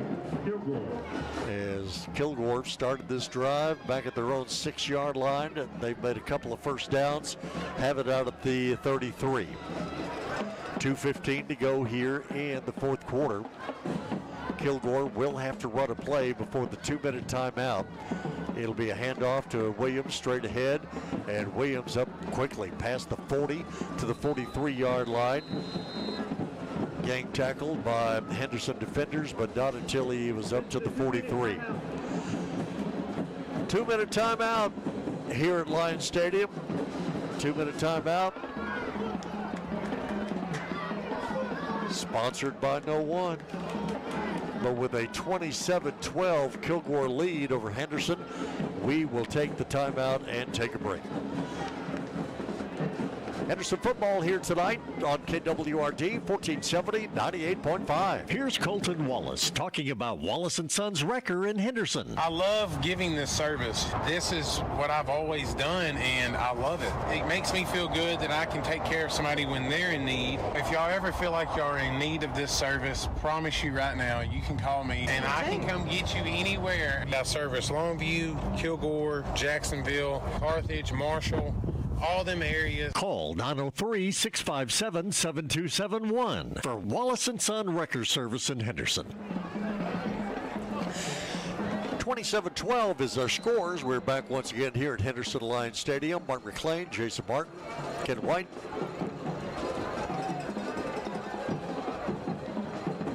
On this distinguished alumni night, Gina Gardner, Darren Boon, recognized prior to the ball game. Here is Kilgore on the run. Rashawn Williams again on the carry. Get a super steady dose of Williams for the next 2 minutes if Kilgore holds on to the ball that long. Football moved right up to the midfield stripe. For Henderson, the scoring has been a Lamarian Coleman scoop and score on a fumble on an extra point play. Yvonne Navarro with a 38-yard field goal just before halftime. And Corey Harper with a 20-yard interception return. And that has been it from the scoring standpoint. Henderson has called for the timeout, and I believe that is Henderson's final timeout of this ball game, as the Lions used 2 in the early goings of the 3rd quarter. So a timeout on the field with 1:13 to go here in the 4th. Kilgore 27, Henderson 12. We'll step aside, take a break. We're back here in just a moment. KWRD 1470 98.5. Management Training Corporation is hiring. They offer highly competitive pay, excellent promotional opportunities, MTC college tuition reimbursement, paid internships towards a career in substance abuse counseling. MTC offers 401k, health insurance, dental insurance, vision coverage, and finally, paid time off, including holidays. This is the game-changing career you've been looking for. Apply at mtcjobs.com and make the first step of your new career. 1:13 to go here in this fourth quarter. At 27-12, our score. Kilgore leading it. Bulldogs trying to go 5-1 on the season, 2-0 in district play. For Henderson, if you come up short here tonight, can't let this thing linger. Got to get ready to go to Maybank next week. And for whatever reason, Maybank always plays the Lions hard. As a running play straight ahead for Kilgore. Gain short yardage. Making the stop, number 88, Eric Gardner, and number 33, Mike Russell. So again, Kilgore will take all the time in the world. Henderson with no timeouts left, under a minute to go now here in this fourth quarter. And for Kilgore, they will just line up in a victory formation here on first down at the 45-yard line. So everybody will gather in tight to around Casey Brooks. He will take a knee, and with 35 seconds to go in the ball game, that is going to do it. As the clock will run out, Kilgore will take the 27-12 win here tonight. And again for Kilgore, defense just awesome, no doubt about it. As they get the victory here tonight, go to 5-1 on the season, 2-0 in district play with the 27-12 win. For the Lions, offense just could not get in the end zone. Had some things happen, had some good things happen, but just could not get in the end zone tonight from a Henderson Lions offensive standpoint. So again, credit to the Kilgore defense and being able to shut Henderson's offense down, because the Lions have been playing great offense, no doubt, but unable to get anything generated in the ball game here tonight. Lions go to 4-2 on the season. They are 1-1 in district play, but again for Henderson, on the road to Maybank next week, and for whatever reason, Maybank plays Henderson tough every single year, and the Lions have got to regroup, put this thing behind them, and look on to better days ahead starting next Friday. First Automotive, our Allure Academy and Simply Electric postgame show is on the way here in just a moment, so stay with us for that. We'll have that and wrap things up here in just a few minutes.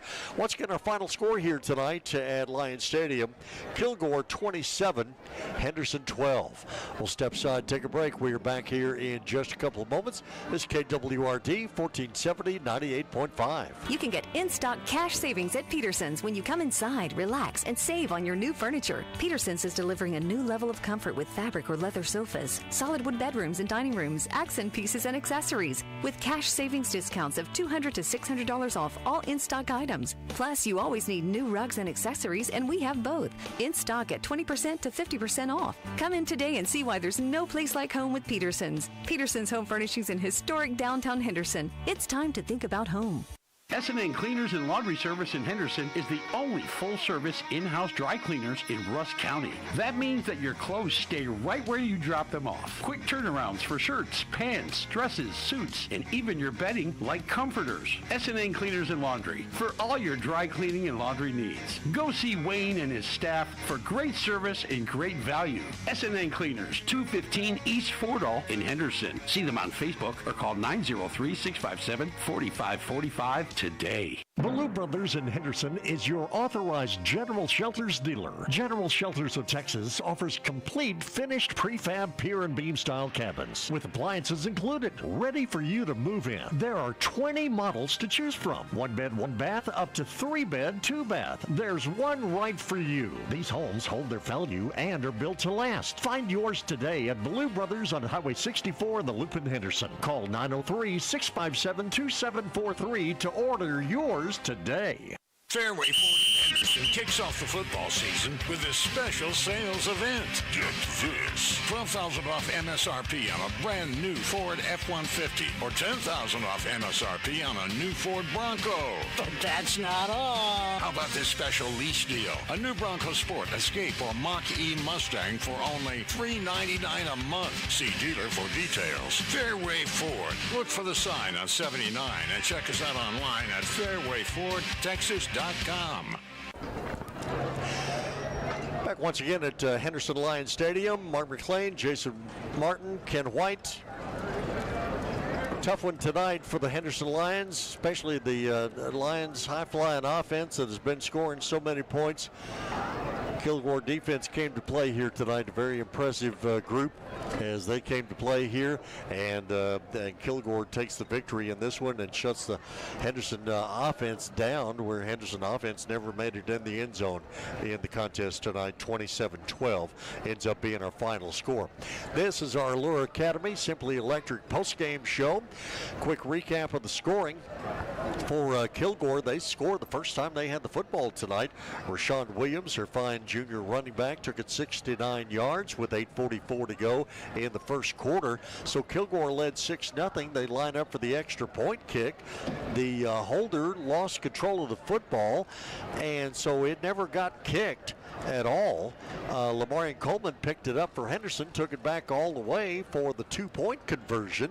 So Kilgore led with 8:44 to go in the first quarter, 6-2. That would stay our score throughout the remainder of the first quarter.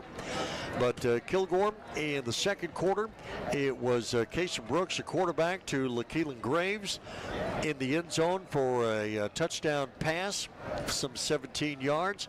9:23 to go in the quarter. Extra point kick was good by Jimenez. 13-2 Kilgore. Bulldogs would extend their lead in the second quarter. Brooks on a 2-yard quarterback sneak with 1:56 to go made it 20-2 Kilgore. Then just before halftime, Lions put together a pretty decent drive, tried to get a ball in the end zone. It just didn't happen before halftime, but there was just enough time with a couple of seconds left for Ivan Navarro to come out and kick his longest field goal of the season at 38 yards, and that happened just as the buzzer went off in the first half. So both teams went to the locker room with Kilgore leading the ball game 20-5. In the third quarter, it was Brooks to Graves once again. Extra point kick was good. This happened with 5:19 to go in the third quarter. It was the only scoring of the third quarter, 27-5 Kilgore at that point. Then in the fourth quarter, Lions were able to, Corey Harper had a tough game tonight. He had been beaten on a couple of pass plays downfield, but he was able to step in front of a pass toward the sideline, intercepted it, took it back some 20 yards for the return for the touchdown, and with the extra point kick, 27-12 was our score at that point, and that is the way we would end up this ball game here tonight, 27-12. Stat-wise, and thanks so much, Michael Searcy, for hard work here tonight on keeping up with all these stats. As far as team stats are concerned, Kilgore ended up with 18 first downs to Henderson 16, 361 total yards for the Bulldogs to 247 for Henderson, 118 yards passing, 242 yards rushing for Kilgore. Now only 91 yards rushing tonight for Henderson, 156 through the air. Both teams had a turnover. Time of possession, 26 minutes, a little over 26 minutes for Kilgore, 20 21 minutes of possession time for Henderson. Penalties, 7 penalties apiece, 45 yards total for Kilgore, 76 yards total for Henderson from a penalty standpoint. As far as some of the individual stats for tonight's ball game, from a passing standpoint for Henderson, Vince Howard was 12 of 22 for 91 yards. Blake Meeks 7 of 10 for 65 yards and an interception. From a rushing standpoint, Justin Starling ends up with a hard-fought 90 yards in the ballgame tonight on 23 carries. No touchdowns, so he stays at 19 on his touchdown total for the season. Vince Howard ran the ball 4 times for minus 15 yards as he was being chased all night long. Lamarian Coleman, a couple of carries for 10 yards. Blake Meeks, a couple of carries for 6 yards tonight. Receiving, Mason Jones. Lamarian Coleman had 9 receptions for 93 yards. Mason Jones, 7 catches for 35. Amari Murphy, Justin Starlin, Braylon Walker, all with 1 reception apiece. From a Kilgore standpoint, Brooks, the quarterback, was 16 of 23 on his passes tonight for 118 yards, 2 touchdowns, 1 interception. Rushing-wise for Kilgore, Rashawn Williams was the workhorse tonight, 27 carries, 215 yards, and a touchdown for Rashawn Williams in the ballgame. Receiving, 13 catches. Or I'll check that. Let me back up on my numbers here. Let's see. For receiving for Kilgore tonight, it was Dre Sanders with 5 catches for 18 yards. LaKeelan Graves had 4 catches for 5 catches for 34 yards and a couple of touchdowns. And again, that's pretty much the individual stats from a Kilgore standpoint. So there are aspects of the game where it was kind of evenly matched. Other aspects seemed kind of lopsided to the Kilgore side of things, as again this Bulldog defense was just really, really good here tonight. Henderson offense unable to make it into the end zone. Kilgore wins the ball game 27-12 is our final. So that is kind of our situation here tonight. Kilgore goes to 5-1 on the season, 2-0 in district play, and for Kilgore, next up will be a big contest against Chapel Hill. For Henderson, Lions are 4-2 on the season now, 1-1 in district play. Off to Maybank next Friday night for the Henderson Lions in a contest that Lions really need to put this one behind them and let it go and get back on track and make their way toward a playoff run here in District 9 for a Division I. So that is kind of our situation here tonight. That is our Allure Academy Simply Electric postgame show. Appreciate you joining us here for all of this. And that is pretty much going to wrap up our broadcast here tonight from Henderson Lions Stadium.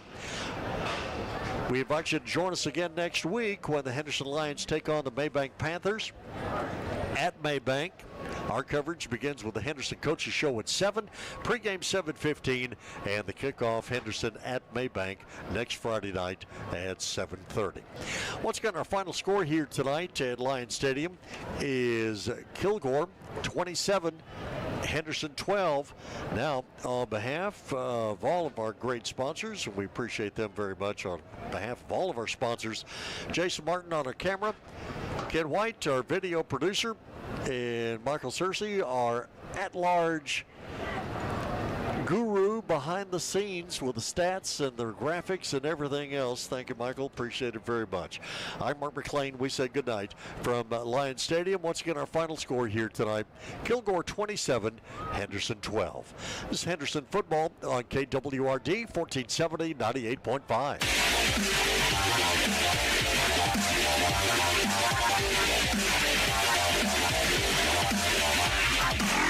Thank you you for listening to Henderson Lions football on KWRD Radio, our website and Facebook page, as well as the Henderson ISD website.